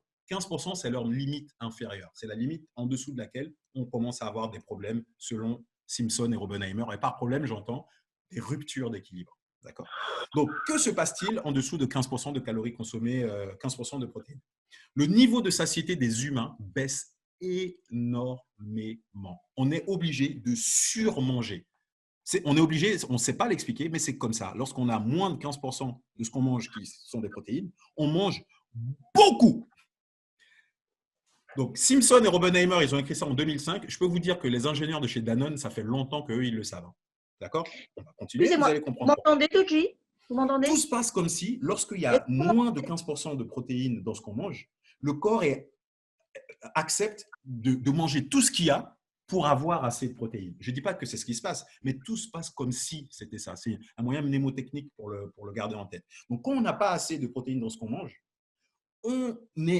on accepte de manger n'importe quoi pour avoir assez de protéines. Et ce n'importe quoi-là, la chose la plus courante dans l'univers, etc., fabriquée par les plantes, ce sont les carburants, on le sait maintenant. D'accord ? Ce n'est pas une question de digestion. Donc, même si ce n'importe quoi, c'est plein de carburant, on va manger beaucoup plus de carburant. Donc, je vous donne un exemple. Dans un œuf, il y a 36% de protéines, 64% de carburant dans un œuf. Je ne compte pas les minéraux parce que dans les minéraux, il n'y a pas de calories. D'accord ? Mais je ne dis pas que les minéraux, ce n'est pas important. Hein. J'ai dit que c'était super important. Mais vous savez quoi? Dans la nature, lorsqu'il y a des protéines, il y a toujours des minéraux à côté. Donc, si je parle de protéines naturelles, je ne parle pas de quelqu'un qui va aller acheter de la whey, le gars qui fait de la muscu, qui achète sa protéine de whey. Ça, c'est un truc, c'est fabriqué par les humains. On dit que c'est artificiel, donc c'est fabriqué par les humains. Je ne parle pas de ça. Je parle de la protéine fabriquée par des autotrophes, accumulée par des hétérotrophes, etc., etc. Il y a toujours des minéraux qui viennent avec. D'accord ? Donc, si on se focalise sur la protéine, le problème des minéraux est réglé. Donc, 36% de protéines dans les œufs, dans un œuf, 64% de carburant. Donc, on est au-dessus des 15% de la moyenne, de la limite de Simpson et Robenheimer. Eh bien, imaginez, on va faire une expérience mentale tous là. Une omelette de 6 gros œufs. J'ai fait le calcul hier soir, très tard, sur Internet, j'ai regardé, c'est 500 calories. Pas mal, hein, 500 calories. Qu'est-ce qui, je sais pas, vous pouvez lever la main, qu'est-ce qui est capable de manger une omelette de 6 gros œufs en un repas, juste, voilà, c'est Timio, il y a moi. Bon, il y en a qui disent qu'ils ne sont pas capables. 500 calories, hein. Moi, je suis Et capable. bien, vous savez quoi? Dans un donut, il y a 5% de protéines. On est en dessous de la limite de Robenheimer. Et bien, vous savez quoi? Un donut de 125 grammes, c'est 500 calories. Qui est-ce qui est capable de manger un donut? C'est quoi un donut? Qui n'est pas capable de manger un donut, plutôt? Un donut, qui n'est pas capable de manger un donut? Voilà, qui n'est pas capable? Il n'y a personne qui lève la main. Et pourtant, un donut de 125 grammes, c'est le même nombre de calories que 6 œufs. Et juste en faisant cette expérience mentale, on se dit « Oh non, 6 œufs, c'est beaucoup !» Un donut de 125 grammes, on se dit « C'est rien ». En calories, c'est exactement la même chose. L'être humain, si on lui donne plein de donuts, on lui donne que des donuts, il n'y a que 5% de protéines dedans, il est capable d'en manger beaucoup. Alors que les œufs, il y a 36% de protéines dedans, on lui en donne, il est capable d'en manger beaucoup moins. Donc, c'est intéressant quand même. C'est une autre manière de voir les choses. Le nutritionniste vous dira « Mangez moins de calories ». Il y a des calories qui sont écrites sur tous les paquets, tout, il y a des calories dessus. En fait, on s'en fout des calories. Parce que 500 calories de donuts, je suis capable d'en manger 6000 des calories comme ça. Et manger 6000 calories d'œufs, je peux vous dire que c'est chaud. D'accord? Donc, il vaut mieux se rattacher à la qualité de ce qu'on mange. Par qualité, j'entends pas bonne qualité, mauvaise qualité. Qualité, c'est la différence. On peut manger des choses qui sont différentes, d'accord? Eh bien, vaut mieux manger des choses qui maximisent la théorie de Simpson et Oppenheimer, et on en mangera moins des calories. Il n'y a pas besoin de savoir, entre guillemets, ce qu'on mange, etc., etc. Si on maximise la règle de Simpson et Oppenheimer, on augmente sa satiété et on mange moins de calories. Donc, j'ai une question. Oui, il y a deux personnes qui veulent poser. Alors, moi, moi, je coupe. Je vais mettre mon micro et je vais mettre le haut-parleur. Voilà. Qu'est-ce que c'est un de notes? Ah oui, très bien, très bien. Ah, très bien, très très bien. Oui, j'observe qu'il y a plusieurs personnes qui veulent poser des questions. Philippine et Daniel Zorka, pardon, j'ai pas l'habitude du nom. Il y a moi aussi. Et puis, je fais défiler pour voir qui a levé la main. Mince, j'ai perdu mon âge. Ah, mais tu vois, tu poses des questions. Alors, poser question, Philippine, je ne sais pas qui a levé le premier la main, mais je dis Philippine. Non, mais tout à l'heure, j'essayais de poser une question, mais le sujet est passé déjà. C'était par rapport à, si j'ai bien compris, par rapport à la satiété. Il disait que moins on mangeait de protéines et plus on avait, pas qu'on avait faim, mais on mangeait plus, on avait plus faim quelque part. Oui, si j'ai bien compris. Hein. Oui. Oui, c'est ça. Oui, c'est ça. Oui, c'est ça. En dessous de 15%, quand les protéines représentent moins de 15% du total de calories consommées, on n'arrive pas à s'arrêter de manger. Alors, est-ce que c'est pas donné au fait que lorsqu'on mange des protéines, on a vu que la digestion, on met beaucoup plus de temps pour digérer les protéines. Est-ce que c'est pas ça qui fait qu'on n'a pas faim? Oui. Alors, ce qui est, elle est très intéressante cette question. Oui, elle est très intéressante cette question. Il y a beaucoup de mécanismes qui permettraient de l'expliquer. D'accord ? Il y a beaucoup de mécanismes. J'en connais quelques-uns. Je pense que voilà, d'autres en connaissent d'autres. Mais ce qui est intéressant de garder en tête, avant toute chose, c'est que ceux qui ont exprimé cette théorie-là, ce n'est pas des médecins. Eux, ils ont juste observé que c'est ce qui se passait. Donc, c'est d'autant plus intéressant, c'est-à-dire que même sans se préoccuper du pourquoi, on se rend compte que c'est comme ça que ça fonctionne. Donc déjà, le fait de savoir que c'est comme ça que ça fonctionne, je trouve que c'est hyper puissant sans rentrer dans le détail. En revanche, si ça intéresse les gens de rentrer dans le détail, ça peut même être l'objet d'une autre conférence, mais je donne un exemple. Donc, au niveau de certaines cellules de l'estomac et des cellules donc, de la première partie de l'intestin grêle, qui est accolé à l'estomac, qu'on appelle le duodénum. On a des cellules là qui détectent la présence de peptides, de bouts de protéines, et qui vont générer une hormone qui s'appelle la cholécystokinine. Et la cholécystokinine, c'est une hormone qui est c'est une hormone anorexigène. C'est une hormone qui, lorsqu'on l'injecte aux gens, ils ne mangent pas. Et en fait, les taux de cholécystokinine augmentent, ils sont multipliés par je ne sais combien, lorsque les protéines sont présentes au niveau du duodénum. Enfin, voilà, on a consommé des protéines et qui sont présentes à ce niveau-là. La cholécystokinine n'est par exemple pas activée par les glucides. Donc, ce qui active la production de cholécystokinine en premier, c'est les protéines et aussi un peu le gras. Donc, il y a beaucoup de gens qui pensent que la durée de la digestion, la durée de la digestion a à voir avec la satiété. Je pense que c'est vrai, mais je pense que ce n'est pas, c'est pas très puissant en fait comme effet. Tous ceux qui ont fait du jeûne pendant longtemps, ils le savent ça. Je veux dire, ce n'est pas parce qu'on a mangé beaucoup de choses qui mettent du temps à digérer qu'on n'a pas faim après. Par exemple, il n'y a pas besoin de faire, même de faire du jeûne, hein, mais je ne sais pas, quelqu'un qui va manger par exemple des donuts le matin très tôt, les donuts c'est du gras et du sucre.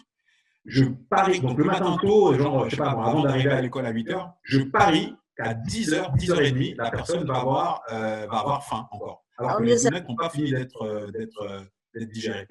Oui, la raison pour laquelle la personne a faim à avoir avec le pic d'insuline qui va faire chuter qui va faire chuter la glycémie de la personne. L'insuline est élevée, l'insuline fait chuter la glycémie chute, mais l'insuline reste élevée. Et l'insuline étant élevée, ça empêche le gras d'être oxydé. Donc la personne n'a plus de sucre, plus de gras. Elle est en crise énergétique, et donc la personne a faim. D'accord? Et pourtant, son ventre est rempli de gras non digéré encore. Donc voilà, moi je ne pense pas que la durée de la digestion, je pense que ça a un lien avec la satiété, c'est clair, mais ce n'est pas si puissant que les signaux hormonaux tels que ceux de la cholécystokinin et derrière la leptine, etc.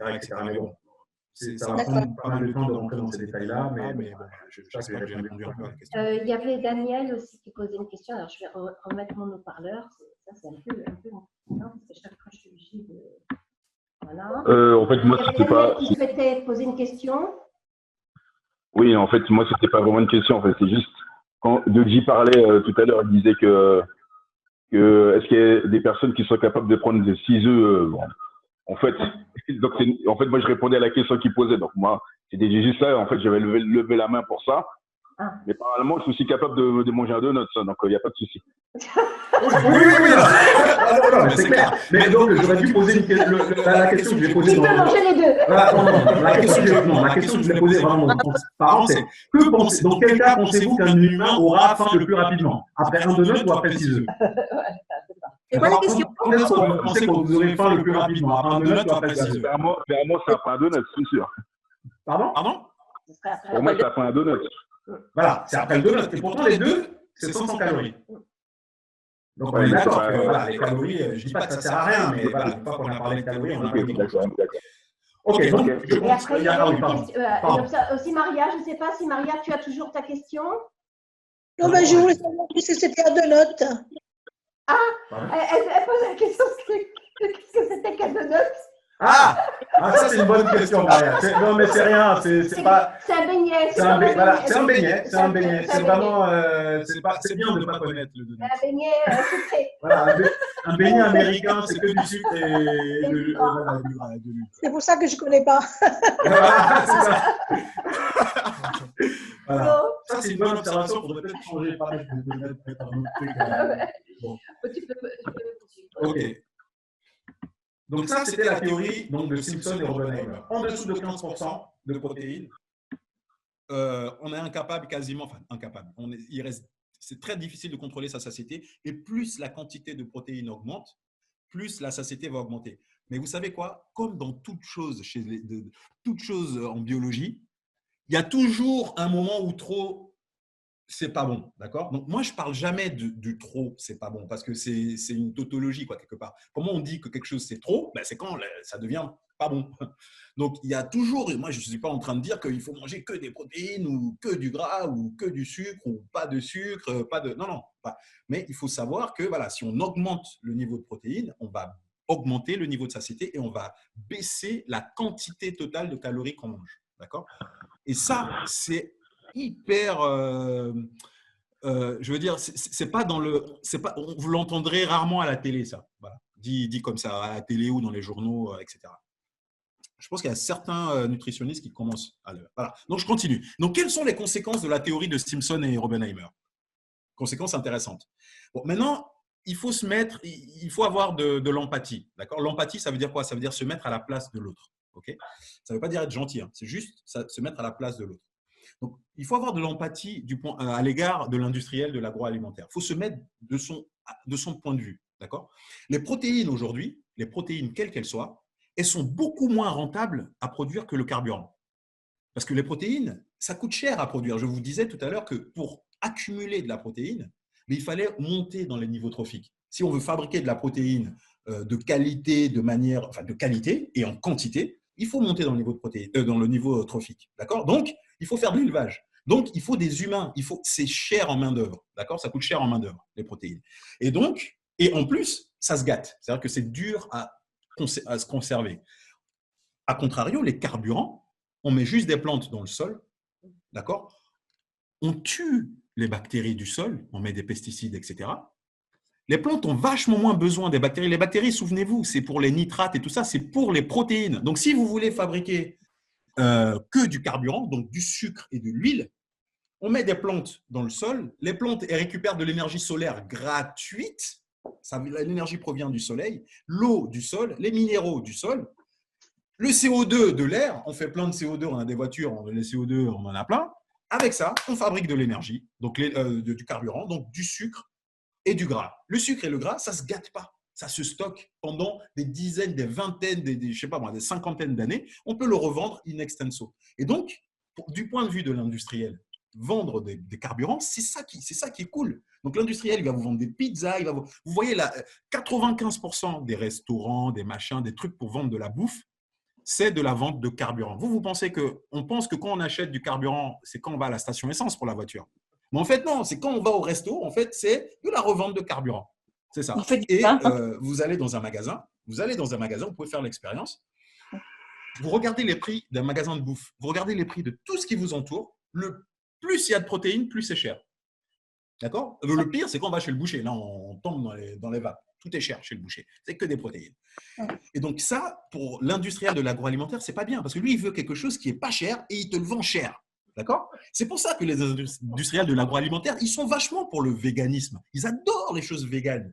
Parce qu'il n'y a qu'à faire des plantes, ça ne coûte pas cher, c'est que des carburants, et on vend ça aux gens, on dit qu'il faut sauver la planète, patati, patata, et tout ça. Le véganisme, c'est super du point de vue de l'industriel agroalimentaire, et je le comprends. Il faut se mettre à sa place, faisons preuve d'un peu d'empathie.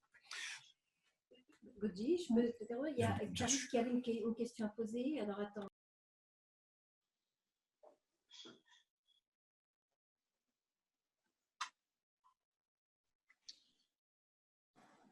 Oui, bonjour. Bonjour. Clarisse. Oui, en fait, j'allais poser, vous arrivez à la question que j'avais posée, en fait, aujourd'hui, comme vous venez de le dire, qu'au niveau de la culture, aujourd'hui, il y a un manque à gagner. C'est plus intéressant de produire des carburants parce qu'aujourd'hui, à cause de ces carburants-là, eh bien, la nourriture, que je pourrais m'exprimer en disant que la malbouffe, elle tue plus que la cigarette. Alors, quel est le détour qu'on peut, comment dirais-je, parce que là, on est obligé d'avoir un équilibre alimentaire pour pouvoir, comment dirais-je, prendre que des protéines, parce qu'aujourd'hui, même en ce qui concerne la culture laisse à désirer. Oui. Oui. Et donc, voilà. C'est une super question. Merci beaucoup de l'avoir posée. D'ailleurs, c'est le sujet des transparents qui suivent, je pense. Voilà. D'ailleurs, donc je continue et j'espère que ça va répondre à la question. Sinon, il faudra me rappeler. D'accord. Voilà. Donc, je continue. Donc, ça, c'est une des conséquences de la théorie de Simpson et Robbenheimer, c'est de se rendre compte du point de vue de l'industriel de l'agroalimentaire. Il a compris, lui, à force de pratique, cette chose-là. D'accord? Donc, maintenant qu'on a vu son point de vue, qui est donc de nous vendre du carburant, parce que c'est le plus rentable, d'accord? Y compris sous couvert donc, des nouvelles tendances alimentaires, véganisme, etc., en fait, qui ne font que promouvoir donc, la vente de produits. Moi, je n'appelle pas ça de l'alimentation, j'appelle ça, c'est des produits financiers, d'accord, qu'on mange, mais en fait, c'est des poisons, d'accord? C'est des poisons lents, mais dire poison, c'est vraiment, on va dire produits alimentaires, des produits financiers, d'accord? Parce que ça, c'est vrai. Ces poisons, c'est un peu… non, c'est la réalité de J. Et donc, il est dans l'intérêt économique immédiat de l'industriel, de l'agroalimentaire, donc de réduire la part de protéines dans les produits. D'ailleurs, j'ai utilisé le terme produit, dans les produits qu'il vend, et d'augmenter la part de carburant. Et donc, ça rend le produit qu'il vend beaucoup plus rentable, parce que l'industriel aussi, il a besoin de vivre. Mais je ne le dis pas méchamment, je veux dire, l'industriel, ce n'est pas juste un gars avec son cigare, c'est aussi plein d'emplois, c'est toute une société, c'est la société qui est organisée comme ça, d'accord? Donc, le prix de revient du produit est plus bas, les marges de l'industriel augmentent, d'accord? Et ça, ce phénomène-là, on appelle ça la dilution protéique. C'est-à-dire que les protéines sont diluées dans les carburants, d'accord? Diluées dans l'argent, diluées, donc les protéines sont diluées. Et nous, on mange donc des produits qui sont dilués de protéines. Ils ne sont pas dénués de protéines, ils sont dilués, d'accord? Donc, le problème pour le consommateur, donc maintenant qu'on a fait l'exercice de enfin, de se mettre à la place de l'industriel, on revient donc à notre place de consommateur. Le problème est que nous, consommateurs, on va se suralimenter, forcément. Se suralimenter parce que notre satiété, elle est affaiblie justement par le faible niveau de protéines du produit, lié donc à l'organisation de notre société, etc., qui veut que la quantité de protéines soit basse. Et d'ailleurs, vous remarquerez incidemment que depuis 20 ans, on vous dit il faut manger moins de protéines. Il faut manger moins de protéines. Lundi sans protéines, ceci sans protéines, cela sans protéines. Oh, vous savez quoi? On va vous faire des protéines à base de plantes. Des protéines à base de plantes. Parce que ça revient moins cher à produire. Et il y a beaucoup de gens qui mélangent ça avec un langage, entre guillemets, médical. Comme si, au niveau médical, ça avait des bienfaits de limiter les protéines en deçà de 15%. Moi, je remarque que ça va beaucoup dans le sens de l'intérêt économique lorsqu'on voit les choses comme ça. Donc, nous, on se suralimente. Notre corps, qui est à la recherche de son quota de protéines, va consommer tout le carburant en trop. Et que pensez-vous? Donc je finis juste là-dessus et on va prendre les questions. Que pensez-vous qu'on va faire de ces carburants en trop? On va le stocker sous forme de gras. D'accord? D'où la deuxième partie du titre. Pourquoi mange-t-on? Et nouvelle théorie de la composition corporelle. Donc, si depuis les années 1970, où vous remarquerez que les premières pyramides alimentaires, la pyramide alimentaire, vous vous rappelez de ce truc-là? C'est la première fois dans l'histoire de l'humanité où des gouvernements, où des gouvernements s'intéressent à comment les gens mangent. Avant 1970, aucun gouvernement ne vous disait comment manger. C'était votre grand-mère qui vous disait comment manger. D'accord? 1970, ils ont dit comment on doit manger. Ils ont dit il faut manger moins de viande. Rappelez-vous des intérêts économiques de l'industriel. Il faut manger plus de céréales. Céréales qui sont que de l'énergie, voilà, etc. Et on s'est mis à stocker du gras. À partir de 1970, on regarde toutes les courbes, c'est là où le surpoids et l'obésité ont commencé à augmenter. Et que nous ont dit les industriels? Ils ont dit il faut faire plus de sport. Demandez à vos grands-parents combien de salles de sport il y avait chez eux lorsqu'ils étaient petits. Il y en avait zéro, quasiment pas. D'accord? Et pourtant, ils n'avaient pas de problème d'obésité, etc., etc. Donc, c'est très intéressant de regarder donc, la théorie de Simpson et Oppenheimer et de mettre ça en regard avec la manière dont notre société a évolué, etc. etc. Donc, à partir donc, de 1970 à peu près, fin des années 60, etc., toutes les courbes montrent, en tout cas, ça a commencé aux États-Unis, donc les courbes de surpoids, d'obésité et tout ça. Et je voulais vous faire part d'une observation intéressante que peu de gens savent, mais ce sont des données publiques. La quantité de protéines consommées par les Américains, d'accord, n'a fait que baisser donc, depuis les années 60. Et devinez combien de protéines consomment les Américains aujourd'hui dans leur, on va dire, voilà, dans leur alimentation. Ils sont à entre 12 et 12,5% de protéines dans leur alimentation. Et donc, je veux dire, ça corrobore donc cette théorie. Pour l'instant, quand on regarde ça, la théorie, elle n'est pas infirmée. D'accord? Donc voilà, j'ai trouvé cette théorie très intéressante. Donc, je continue. Donc, la conséquence donc, de la dilution protéinique, là, donc, comme je disais, c'est l'augmentation de la masse grasse corporelle et donc le surpoids et l'obésité. Donc, chez les humains, on le voit, mais on le voit également donc, chez tous les mammifères qu'on garde, par exemple, en captivité, dans les zoos, etc., etc. Je crois que d'ailleurs, le zoo de Beauval a décidé, je crois, cette année ou l'année passée, d'arrêter de donner, je crois, des bananes aux singes ou un truc comme ça. Enfin, vous avez enfin bon, bref, vous tapez zoo de Beauval, banane sur Internet, vous allez tomber là-dessus, parce qu'ils se rendent bien compte que voilà, ces animaux-là commençaient à avoir des caries, des machins, des trucs, etc. Bref, de l'obésité, tout ça. Donc, cette observation, je trouve qu'elle est extrêmement intéressante. Donc cette observation est parue dans un papier de recherche de 2005. Donc, c'est récent, c'est il y a 15 ans. Donc, elle permet d'expliquer pourquoi des peuples ancestraux qui vont consommer leur carburant majoritairement sous forme de gras, ils vont sous forme de gras, comme je disais, par exemple, les Inuits, les Maasai, mais il y en a plein d'autres. Je donne souvent ce cas-là parce que c'est ce qu'on connaît le plus, etc. Mais pas mal de peuples d'Europe du Nord, etc., sont dans un cas similaire. Des gens comme, même en France, quand on regarde la quantité, les endroits en France où on consomme le plus de gras, c'est le Sud-Ouest et la Bretagne. D'accord?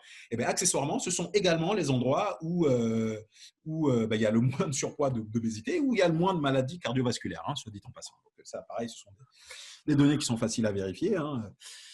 Vous en ferez l'exercice si vous voulez. Donc, ça permet aussi d'expliquer pourquoi d'autres peuples ancestraux qui consommaient leur carburant majoritairement sous forme de glucides Mais ils gardent également une composition corporelle adéquate. D'accord. Donc, tous les peuples, je ne sais pas, du pourtour de la Méditerranée, en général, les peuples qui sont à côté de l'équateur, d'accord, qui est une zone où il y a beaucoup de soleil, beaucoup d'ensoleillement, et donc énergie du soleil, donc les plantes poussent, effectivement, donc il y a plus de fruits, de légumes, etc., toute l'année. Donc, c'est des gens qui allaient manger beaucoup plus de glucides, oui, mais tout ça, ce sont des carburants. Et tant que la masse générale de carburant ne représente pas une masse trop grosse par rapport à la masse générale de protéines, au final, on se rend compte chez ces peuples-là qu'ils gardent une composition corporelle adéquate. D'accord. Dans les deux cas, en tout cas, ces peuples ont une consommation de protéines au minimum égale à 15% du total de leurs calories, et ça leur permet d'avoir une satiété normale, j'imagine, vu qu'ils ne se suralimentent pas. On ne peut pas vivre, je pense, personnellement, toute sa vie en faisant, entre guillemets, attention à combien on mange. Pour savoir combien on doit manger, plutôt que de se dire, je vais manger tant de calories, etc., je ne sais pas, si on fait ça, moi, personnellement, je deviens fou. En revanche, on a dans notre corps un système qui fonctionne très bien pour savoir quand s'arrêter de manger. Ça s'appelle la satiété. On a un autre système qui fonctionne très bien pour savoir quand il faut manger. Ça s'appelle la faim. Bon, quand on a faim, on mange. Quand on n'a plus faim, on ne mange pas. Et bien, si ce qu'on mange nous permet de rester longtemps sans avoir faim, en fait, on n'a même pas besoin d'y penser, quoi. Vous voyez, donc ça, c'est une autre des conséquences de la théorie de Simpson et Oppenheimer, c'est qu'il n'y a pas besoin, en théorie, de savoir combien de calories il faut manger, combien de ceci il faut manger, etc. Juste manger ce qu'il faut, manger à sa faim, ne pas manger quand on n'a pas faim, ça devrait suffire. Donc, je continue. À partir donc de ces observations-là, nous, les humains, on aime réfléchir. Hein. Donc, on peut dériver une stratégie possible de rééquilibrage de composition corporelle. Donc, ça répond donc à une des questions qui a été posée là tout à l'heure, ils ont dit, mais là, on mange que du carburant. Comment on fait du coup? Parce que voilà, si on veut augmenter. Bon, et bien ça, il y a un médecin, d'accord? Il y a un médecin qui s'appelle, donc j'en ai parlé au début, Ted Naiman, donc de son prénom complet Théodore Naiman. Donc Naiman, j'ai mis toutes les références à la fin de la présentation. Ceux qui veulent la présentation, elle est en PDF, vous pourrez la voir. Et donc c'est un médecin américain qui, parmi ses patients, donc il a plein de gens qui sont diabétiques, etc., surpoids, machin, etc. C'est vraiment le cœur de sa patientèle. Et vraiment, c'est un vrai problème pour lui. Donc, il s'est vraiment mis dans l'optique de régler ce problème une bonne fois pour toutes. D'accord ? Et figurez-vous qu'il y arrive quand même pas mal. Donc, il a écrit un bouquin que j'ai lu. C'est un bouquin en anglais, normal, c'est un américain. Et son bouquin, c'est rigolo, se base sur la théorie de Simpson et Oppenheimer. Donc, il y a des médecins qui commencent à le faire, etc. Donc, c'est un bouquin qui est paru en 2020, donc cette année. Voilà, donc peut-être qu'il y en aura en français, je l'espère, mais souvenez-vous, vous l'avez entendu ici en premier. Donc, la stratégie qu'on peut avoir, donc, si on dit que le problème, c'est la dilution protéique, une des manières de solutionner ce problème, c'est d'augmenter la concentration protéique. Diluer, le contraire de diluer, c'est augmenter c'est concentrer. D'accord ? Donc, on augmente la concentration protéique. Et donc, comment on fait concrètement ? On fait quoi concrètement ? Ted Naiman, il a une technique qui me plaît assez parce que c'est simple. Moi, j'aime les choses simples, pas trop compliquées, quoi. Des trucs que moi, je peux comprendre. Si moi, je peux comprendre, tout le monde peut comprendre. Donc, l'idée, c'est quoi? C'est d'augmenter le poids relatif des protéines dans l'alimentation, baisser le poids relatif des carburants. Ting, intelligent. Donc, je continue. Concrètement, ça veut dire quoi? Plutôt que de regarder les calories, tout ça, parce que les Simpson et Oppenheimer, eux, ils ne cherchent pas à régler le problème des gens. Ces deux-là, eux, c'est des chercheurs. Ils essayent de décrire le monde tel qu'ils le voient. Pour moi, quelque part, c'est ça le boulot d'un chercheur. Il décrit le monde tel qu'il le voit. D'accord ? Et à partir de cette description-là, d'autres vont dériver des stratégies, inférer des choses, etc. Donc nous, on veut des choses simples. Donc, on va regarder, par exemple, le poids des protéines en grammes dans ce qu'on mange, en grammes. Donc, on oublie tout de suite les histoires de calories, tout ça, parce que c'est chiant. C'est chiant. Ouais, qui se rappelle qu'un gramme de protéines, c'est 4 kilocalories, qu'un gramme de glucides, c'est 4 kilocalories, 4 calories, excusez-moi, qu'un gramme de gras, c'est 9 calories, mais que peut-être les protéines, en fonction des types de protéines, ça peut être 7 calories. Ouais, franchement, Donc, on arrête là, on regarde juste les trucs en grammes. D'accord? Et vous allez voir, à un moment, il n'y aura même plus besoin de regarder les choses en grammes parce qu'il suffira de manger comme votre arrière-grand-mère. Et puis, ça ira, en fait, à la fin. Mais allons-y pas par pas. D'accord? On va regarder le poids des protéines dans ce qu'on mange en grammes. Et on va se poser la question, est-ce que le poids de ce que je mange, le poids, hein, est-ce qu'il est supérieur au poids des carburants? Et le poids des carburants, c'est glucides et lipides en grammes. Basta. Si c'est supérieur, ce qu'on mange, c'est super pour notre composition corporelle. Ça va faire aller notre composition corporelle dans le bon sens. Dans le sens de plus de protéines et moins de carburant. Et si on a moins de carburant, vu qu'on a plein de carburant sur notre corps et que notre corps, il n'est pas débile, d'accord? S'il était débile, on n'en serait pas là. Aujourd'hui, on n'aurait pas survécu à 1,5 million d'années de tout l'environnement qui cherche à nous tuer, quoi. D'accord? Donc, si la quantité de protéines est supérieure à la quantité de carburant, d'accord, eh ben, l'aliment nous permet d'aller dans le sens qu'il faut. Et si cet aliment-là, il ne nous permet pas d'aller dans le sens qu'il faut, ben, on va le complémenter, on va manger à côté d'autres aliments qui augmentent, d'accord, le rapport de protéines, tout simplement. Donc, je vais donner des exemples. Donc, enfin, je finirai par donner des exemples, vous allez voir. Donc, on veut être un peu, on veut des choses simples, mais on veut faire un peu intelligent quand même, parce que comme je vais vous filer peut-être le PDF, vous allez le partager aux gens, donc il faut quand même qu'il y ait des trucs intelligents dans le PDF. Donc on va mettre du calcul quand même. On va faire une division, peut-être une addition aussi. Donc on va prendre le poids des protéines et on va le diviser par le poids des carburants, glucides plus lipides. D'accord? Donc si je dis que les protéines, ça doit être plus que les carburants, donc quand je fais cette division-là, on doit avoir quelque chose qui est supérieur à 1. D'accord. Donc, si c'est 1, c'est super. Supérieur à 1, c'est excellent. En dessous de 1, c'est… Plus c'est proche de 0, plus c'est nul. Littéralement, 0, c'est nul. C'est nul, 0. D'accord. Plus c'est proche de 0, plus c'est… Voilà. Et donc, je vais appeler ça le ratio protéines-carburant. D'accord? Tout simplement. Et plus le ratio… Donc, l'idée, c'est de manger des choses qui ont un ratio protéines-carburant le plus élevé possible. Et vous allez être surpris, les Italiens, de où on trouve les ratios protéines-carburant les plus élevés. D'accord? Je fais un petit aparté. Dans les glucides, hein, qui font partie des carburants, on ne compte pas les fibres. Parce que les fibres, ce sont des glucides, mais je ne voulais pas trop compliquer les trucs, ce n'est pas des carburants. D'accord? Donc, on l'a fait rapide. Donc, ça ne compte pas. Donc, on compte les glucides. D'accord? Donc, je donne des exemples. Donc, ceux qui aiment les brocolis, j'ai commencé par les brocolis. Dans 100 grammes de brocolis, il y a 3 grammes de protéines. Il y a 1,7 g de sucre, 0 lipides. D'accord? Donc, je fais 3 divisé par 1,7. Ça fait 1,7, dis donc. C'est super le ratio protéines sur carburant des brocolis. Bon, ça plaît aux Italiens. Les Italiens mangent les brocolis. Les brocolis, ça vient d'Italie. Hein. Marie de Médicis, elle avait amené ça, fait venir ça d'Italie. Donc là, déjà, j'ai contenté toute l'Italie. Donc, le problème, il est réglé. D'accord? Donc, je n'ai pas dit qu'il fallait manger que des lions, des tigres, des panthères. D'accord? Donc maintenant, on va regarder le camembert. J'ai pris vraiment le fromage le plus… Hein, voilà. Eh bien, dans du camembert, 100 grammes de camembert, il y a 22. Celui-là, c'est le président. Hein, camembert président. Bon, parce que bon, voilà. 22,4 grammes de protéines, 20 grammes de lipides, 0 grammes de glucides. Je divise 22 par 20, ça fait 1,12. C'est supérieur à 1, c'est super. D'accord? Je m'en fous des calories. On se comprend maintenant. Je vais prendre une entrecôte. Je n'ai pas pris les frites, hein. J'ai pris l'entrecôte. 22 grammes de protéines, 11,5 grammes de lipides, 0 glucides. Je fais le ratio. 22 divisé par 11,5, ça fait 1,9. C'est excellent. C'est à peine mieux que les brocolis. Donc, manger par exemple un steak frites où on remplace les frites avec des brocolis. C'est mieux de dire steak frites, remplacer les brocolis, que de dire steak brocoli. Bah, tout de suite, ça fait…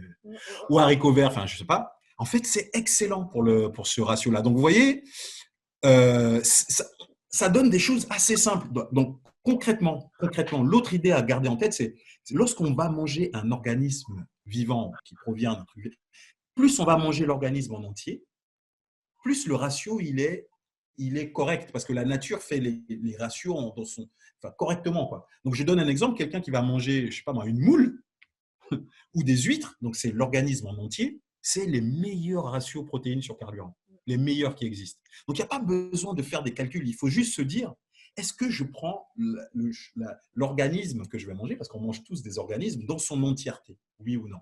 Et si vous êtes intéressé par le calcul, vous continuez à faire des calculs. Donc, je continue sur les calculs. 100 grammes de pâte alimentaire. Ouais, bien que je parle. 12 grammes de protéines, 76 grammes de glucides. J'ai enlevé les fibres. 1,5 g de lipides. Donc, ça fait 12 divisé par 76 plus 1,5, ça fait 0,15. Dis donc, le ratio. Nul. Le ratio, il est nul. Donc, plus on va manger de pâtes, plus ça nous tire vers le stockage de carburant. C'est pas compliqué. Quand je dis nul, c'est proche de zéro. C'est pas genre je dis que c'est pas bien ou pas bien. C'est vraiment zéro. Zéro, c'est nul, le chiffre nul. Bon. 100 grammes de pain. Donc, dans 100 grammes de pain, il y a 8 grammes de protéines, 56 grammes de glucides, 1 gramme de lipides. Ça, je vous fais cadeau. Donc, je fais 8 divisé par 56 plus 1, donc c'est là. Ça fait 0,14. Dis donc, c'est pire que les pâtes. Nul. Le riz blanc, risotto. 3 grammes de protéines, dis donc. Déjà, quand je commence à dire le truc de protéines, déjà, tout le monde rigole maintenant. 3 grammes de protéines, 29 grammes de glucides. Le ratio, 3 divisé par 29, 0,10. Nul. D'accord? Donc, moi, je ne dis pas qu'il ne faut pas manger de riz, pas de pain, pas de pâtes. Mais si on mange ça, il faut manger beaucoup de protéines à côté. D'accord? Donc, c'est une autre manière de le voir. Une autre manière de le voir. Et ça, voilà, ça va participer au rééquilibrage donc alimentaire, mais comme le font tous les animaux qui font partie du monde dont nous faisons partie. Avez-vous des questions? Car nous sommes à la fin de la présentation. Et pour ceux qui sont intéressés, voilà les références, parce que je mets toujours les références. Voilà. Et donc, la dernière référence, c'est le site web donc, du Dr. Ted Naiman, où donc, moi, j'ai appelé le ratio, j'ai appelé ça le ratio protéines sur carburant. Lui, il appelle ça protein to energy, donc protéines sur énergie. D'accord? Moi, j'ai dit ça en français et je trouve que l'énergie, ce n'est pas correct. Il vaut mieux parler de carburant parce qu'on dérive l'énergie des carburants. Donc, voilà, mais bref, donc voici les références. Ceux qui sont intéressés par les papiers plus… Ah ouais, et Simpson et Oppenheimer, ils ont aussi écrit un bouquin qui est passionnant. C'est l'hypothèse de la centralité des protéines. Il s'appelle le bouquin. Bon, c'est pas un truc sur les humains, c'est pour vraiment un truc du monde animal en général que je vous ai résumé dans cette présentation. Donc voilà. Et sinon, leur papier de recherche là qui date de 2005. Je vous l'ai mis en lien. Malheureusement, il est payant, mais bon, c'est pas très cher. Hein, c'est, je sais pas, $5, un truc comme ça. C'est en anglais. Hein, toute la recherche intéressante, malheureusement, aujourd'hui, elle est en anglais. Mais bon, voilà, je mets toujours les références, on ne sait jamais. Voilà. Donc, moi, j'en ai terminé. Alors, j'ai Daniel. Alors, je vais mettre mon haut-parleur.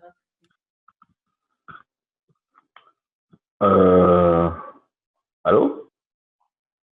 Hop, voilà. Allô? Je crois que Daniel a levé la main. Oui, en fait, j'avais une question. Donc, on a vu donc dans la conférence que en fait, il fallait avoir un taux minimum de protéines. Est-ce qu'il y a un risque d'avoir une surconsommation de protéines? Est-ce que je ne sais pas si je me fais bien comprendre ou pas? Tout à fait. Oui. Est-ce qu'on m'entend là? Oui, il faut que je mette mon micro, casque et tout ça. On m'entend là? Est-ce que vous entendez? C'est bon. C'est bon? C'est bon? Oui, oui. Oui, c'est bon. Non, mais Dojit, parle. Est-ce qu'on m'entend là, avec ma grosse voix là, bizarre? Oui. Okay. Bien. Oui. Alors, excellente question. Donc ça, ce genre de questions, ça veut dire qu'on a compris la présentation. Donc, il n'y a pas de questions sur la présentation. Mais c'est super intéressant. Alors, je sais que je dis toujours ça, mais il faudrait qu'on refasse une autre conférence là-dessus. Alors, vous savez, effectivement, aujourd'hui, bon, déjà, pour répondre à la question, oui, il y a toujours un risque de trop manger. X, Y ou Z, d'accord? En revanche, moi, donc, je vais répondre à la question tout de suite, rapidos, et je pourrais, si vous voulez, m'expliquer derrière. Lorsqu'on mange des produits qui sont, j'utilise le terme de produits, qui ne sont pas fabriqués par les humains, d'accord? Donc, qui sont des produits qui proviennent de l'environnement dans lequel nos gènes ont évolué pendant 1,5 million d'années. D'accord? lorsqu'on consomme ce genre de produit-là, notre corps a des mécanismes pour contrer, si vous voulez, enfin, pour prévenir l'excès. Je vous donne un exemple. Lorsqu'on mange du sel, d'accord? À un moment donné, passé un certain niveau, 100% de la quantité de sodium présente dans le sel qu'on mange va être excrétée dans les urines. On ne peut donc déjà au début, le truc il est trop salé, donc ça paraît trop salé à notre goût, d'accord? Donc notre système vous dit il y en a assez. Et si on continue, on pisse tout le sel surnuméraire. Donc je ne dis pas qu'on peut pas, qu'il n'y a pas de risque, mais je dis que si on se fie à ses sens, d'accord? Et qu'on consomme des choses auxquelles nos sens ont été habitués du fait de nos gènes, parce que nos gènes ont été habitués à ça pendant 1,5 million d'années, le risque est minimum, il n'y a quasiment pas de risque. Parce que quand vous en aurez assez, vous arrêterez de manger. Donc, dernier truc, et je finis là-dessus, on va faire une expérience tous ensemble mentale. Nous allons aller tous ensemble de manière mentale à un restaurant chinois où on peut manger à volonté. C'est pour ça qu'il est chinois. Et on va manger que des côtes de porc. Bon, s'il y a des musulmans, on va dire côtes de bœuf. Eh bien, on mange que ça. Et à un moment, on n'en peut plus. D'accord? Donc, voilà, je ne sais pas, moi, la personne qui a posé la question, vous n'en pouvez plus. Et je vous dis, prends-en encore une. Nom de Dieu.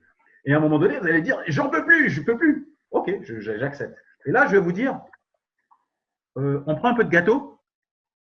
Et là, je pense, suite de l'expérience, que vous allez me dire, ah, j'ai encore la place pour le gâteau. Et bien, la différence entre le gâteau et la côte de porc, là, une des grosses différences, c'est que le gâteau a été fabriqué par les humains.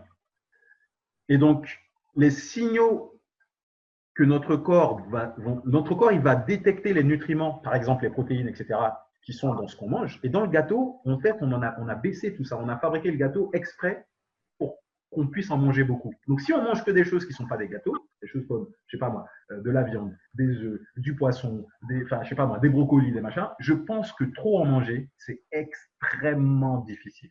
Alors, tu peux rajouter quelque chose, Logi? Justement, alors, je voulais rebondir sur ça. C'est qu'effectivement, il y a des risques à manger surprotéiné.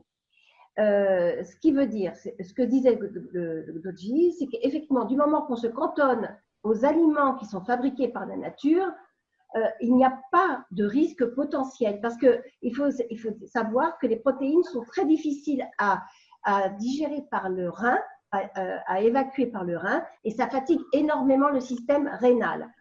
Mais du moment qu'on en reste à une quantité de protéines par le biais d'aliments naturels, moi, il me semble, voilà, le risque, c'est lorsqu'on prend des produits vitaminés. Par exemple, des sachets de protéines hyper protéinés, parce qu'il y a eu la grande mode des régimes protéinés, où en fin de compte, on disait aux gens de manger que des protéines, des sachets de protéines, et en fin de compte, là, effectivement, il y a des gens qui se sont bousillés les reins.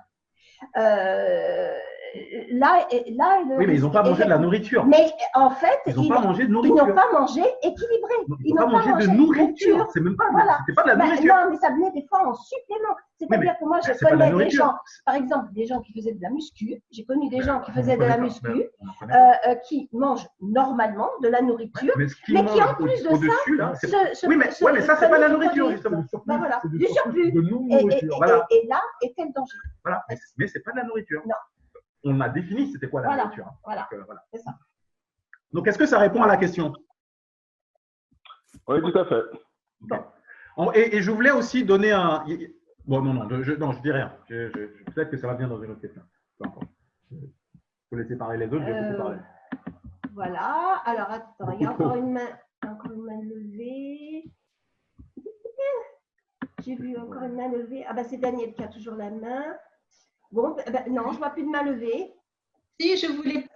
Clarisse, Clarisse. Oui, Clarisse. Clarisse a une question.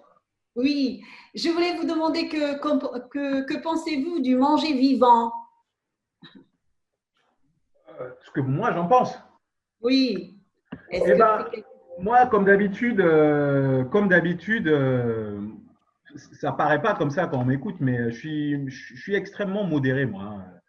C'est-à-dire que je pense que nous, les êtres humains, nous sommes des omnivores, d'accord, d'une part, et on fait partie des êtres vivants qui sont les plus adaptables voilà, de la nature, etc. D'ailleurs, au détriment peut-être de la nature, malheureusement. Et donc, je m'explique. Il y a des choses qui vont être intéressantes à récupérer, si vous voulez, des choses crues, d'accord, à manger. Par exemple, je ne sais pas moi, des bactéries ou certains principes actifs qui vont être détériorés par la chaleur, d'accord. Par exemple, certaines vitamines, etc., vont être détériorées par la chaleur lorsque, je ne sais pas moi, lorsqu'on les cuit passer une certaine température, etc. Donc, si ce qu'on cherche, c'est de maximiser ce genre de principe actif, alors là, oui, c'est intéressant de manger cru, d'accord. En revanche, le fait de cuisiner les choses, l'être humain, il n'a pas fait pour rien. Je veux dire, on pense aujourd'hui que ça fait au minimum 100 000 ans que le feu existe. Enfin, que l'être humain a domestiqué le feu sous la forme qu'on la connaît aujourd'hui, au minimum, d'accord. Sachant que l'agriculture existe que depuis, on va dire, entre 10 et 20 000 ans. Donc, le feu existe depuis 10 fois plus longtemps, soit dit en passant. Donc, c'est pour une raison, quoi, je veux dire, je pense. Et on se rend compte, par exemple, qu'il y a pas mal de principes actifs qui sont dans les aliments, qui sont rendus assimilables par l'humain par la cuisine. D'accord? Si on ne les cuisine pas, on ne peut pas. Je donne un exemple. Il y a quelques années, il y a donc 3 jeunes Anglais qui sont rendus aux urgences, d'accord, pour des problèmes gastriques sévères. On pensait qu'ils avaient des appendicites, les 3. Et figurez-vous qu'ils avaient mangé 3 grains de haricots pour celui qui en avait mangé le plus. 3 grains. D'accord? C'est les haricots rouges. Les Anglais appellent ça des kidney beans. Et ils ont été obligés, ils sont arrivés aux urgences et on leur a fait des lavements gastriques et tout ça, machin, pour qu'ils s'en sortent. Ils se tordaient de douleur et tout ça. D'accord? 3 grains de haricots. Il faut savoir que dans les haricots, il y a des composés qu'on appelle des lectines. Et ces lectines-là, c'est littéralement des poisons. Les haricots font ça pour éviter d'être mangés par les pestes. D'accord? Voilà. Donc, on appelle ça des pesticides. C'est des pesticides que les haricots fabriquent. Et ces lectines-là font des trucs terribles dans le corps humain. Par exemple, ça fait précipiter tous les minéraux. Par exemple, ça va faire précipiter, pas les minéraux, les métaux, ça va faire précipiter le fer, précipiter le calcium, précipiter le potassium. Donc, lorsqu'on va manger ce genre de lectines-là avec le reste, on n'absorbe rien. Et la plante, elle fait ça pour nous tuer en rétaliation du fait qu'on les mangeait, quoi. Sauf que lorsqu'on cuit les haricots pendant super longtemps, on détruit les lectines. Et les protéines autres qui sont dans les haricots deviennent donc absorbables. Et les minéraux qui sont dans les haricots deviennent donc absorbables par l'humain. Donc, cuire ou pas cuire, certaines choses, il faut les cuire, je pense, et d'autres, on gagne à ne pas les cuire. Donc ma réponse de Normand est, ça dépend. L'exemple type, c'est par exemple la viande qu'on grille sur le barbecue, qui est à la flamme directe, on détruit et on transforme les protéines. Et qui, en fin de compte, s'avère même cancérigène pour nous. Donc, on peut en manger de temps en temps. Voilà, on peut en manger de temps en temps, mais tous les jours, c'est peut-être plus risqué. Voilà. Donc voilà, ça répond à la question? Oui, oui, un peu. Mais est-ce que je peux en poser une autre? Ah, bien sûr. Parce qu'en fait, on est forcé de constater aujourd'hui qu'en ce qui concerne l'alimentation, ils n'ont pas les mêmes vitamines que dans le passé. Et ce qui fait que pour vraiment garder une bonne santé, on est obligé de complémentarité avec quelques vitamines. Voilà, donc je vais savoir encore, là aussi, quelle est votre approche par rapport à… Alors, vous avez des questions vraiment intéressantes, c'est fou ça. Alors, il est vrai aujourd'hui que la quantité de minéraux et de bactéries, donc on va dire de matière organique en général dans les sols, est vachement inférieure à celle qu'il y avait il y a 100 ans. D'accord ? Ça, c'est un fait qui est avéré. Donc, quelle est la solution? La solution est-elle de se complémenter, par exemple, en composés artificiels qu'on appelle des vitamines, et je vais venir là-dessus. Ou la solution est-elle de régénérer les sols pour que ce qu'on mange, justement, ait une quantité nutritive, une qualité nutritive qui soit beaucoup plus élevée que celle qui est là aujourd'hui de manière générale. Je donne un exemple pour expliquer mon propos. Aujourd'hui, on dit aux gens, par exemple, qu'il faut prendre de la vitamine C, patati patata, pour faire XY. Moi, je ne suis pas contre. Hein. Bon. Eh bien, savez-vous que, d'ailleurs, je pense qu'on a une pharmacienne parmi ceux qui écoutent. En fait, la vitamine C, ce qu'on appelle la vitamine C aujourd'hui. On a encore 10 minutes. On pense ce qu'on appelle la vitamine C aujourd'hui, en fait, c'est un complexe vitaminique. La vitamine C, c'est un ensemble de plein de trucs. D'accord? Et en fait, ce qu'on vous vend dans le commerce, qu'on appelle l'acide ascorbique, ce n'est pas la vitamine C. D'ailleurs, le droit de l'appeler vitamine C, c'est un droit qui est arrivé dans les années 60, je crois, ou 50, un truc comme ça. C'était un procès d'une société pharmaceutique américaine qui a gagné le droit de l'appeler comme ça. Parce que ils devaient l'appeler acide ascorbique, parce que ce n'est pas de la vitamine C. Et en fait, donc, les pharmaciens appellent ça donc la pharmacocinétique, donc le temps que va mettre l'acide ascorbique dans votre système avant d'être excrété par vos reins, etc., est vraiment différent du temps que va mettre cette même vitamine-là, entre guillemets, naturelle, qui provient de fruits, de légumes, etc. Donc, qu'est-ce que vous pensez acheter, en fait, lorsque vous êtes en train d'acheter vos vitamines vos soi-disant vitamines artificielles. Et des exemples comme ça, j'en ai à la pelle. D'accord? Je pourrais prendre, par exemple, l'exemple de la vitamine D, qui est un type de vitamine, c'est de la vitamine D3, qui est juste un précurseur de la vitamine D. Notre corps va transformer cette vitamine-là, ce précurseur-là, en une forme active, en plusieurs formes actives même. Et pour ce faire, on a besoin de plein de choses qu'on ne comprend pas nécessairement aujourd'hui. Et donc, voilà, il vaut mieux prendre de la vitamine D ou aller au soleil. Bon, si on n'a vraiment pas le choix, oui, il vaut mieux prendre de la vitamine D3. D'ailleurs, toutes les vitamines D synthétiques ne sont pas de la D3. Hein. Il y en a, voilà, la D3, c'est entre guillemets la plus biodisponible aujourd'hui. Mais bon, bref, donc, on nous vend plein de trucs dont au final, on fait l'effectivité n'est pas démontrée, quoi. Je vais finir là-dessus. Il y a eu un moment où on pensait qu'il fallait prendre plein d'antioxydants, d'accord ? Des antioxydants. Et bien, il y a eu des études assez récentes qui datent, la dernière que moi j'ai regardée, c'était en 2007, où on a augmenté, donc on a donné de la vitamine C, qui est considérée à certaines doses de l'acide ascorbique, certaines doses comme un antioxydant, certains types de vitamine E et plein d'autres composés qui sont considérés comme étant des antioxydants, d'accord, y compris des oméga-3, etc., des acides gras de ce type-là. Et donc, on a complémenté, donc là, malheureusement, c'était sur des souris, donc c'est difficile bref, on s'est rendu compte que en fait, l'oxydation donc chez ces souris-là augmentait. On mesure le potentiel l'oxydation totale, si vous voulez, à partir de marqueurs sanguins, de marqueurs sériques dans le sang de ces bêtes-là. Bref, et on se rend compte que leur niveau d'oxydation, en fait, il a augmenté en augmentant le taux d'antioxydants. D'accord ? Donc après ça, il y a des théories qui permettent d'expliquer d'où ça vient, etc. Mais moi, tout ce que je vois, c'est que lorsqu'on vous dit on nous dit souvent on est toujours dans le plus. J'ai un problème, il faut prendre plus de.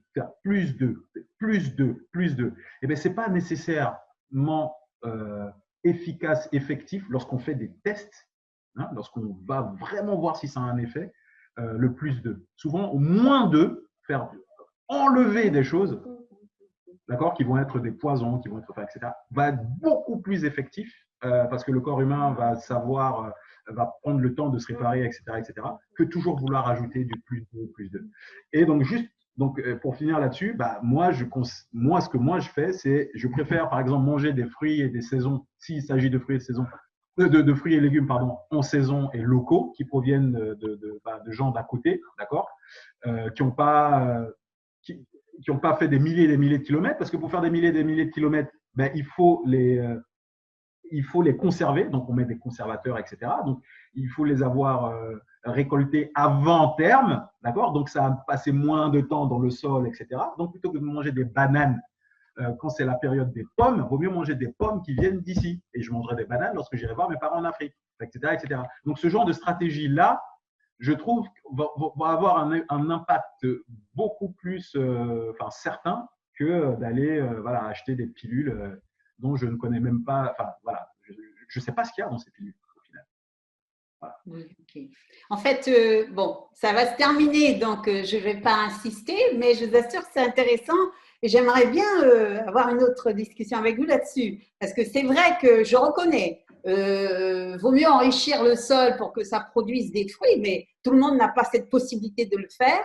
Et quant aux vitamines qu'on peut conseiller aux gens, eh bien, savoir en choisir des produits de qualité, parce qu'on ne va pas systématiquement acheter du n'importe quoi sous prétexte que. Donc là-dessus aussi, il faut être vraiment, comment dirais-je… Je suis tout à fait d'accord. Donc, c'est pour ça que moi personnellement, dans ma vie, je ne dis pas que quiconque doit faire pareil, etc. Hein, je suis très bizarre, moi, comme personne. Moi, je consomme rien.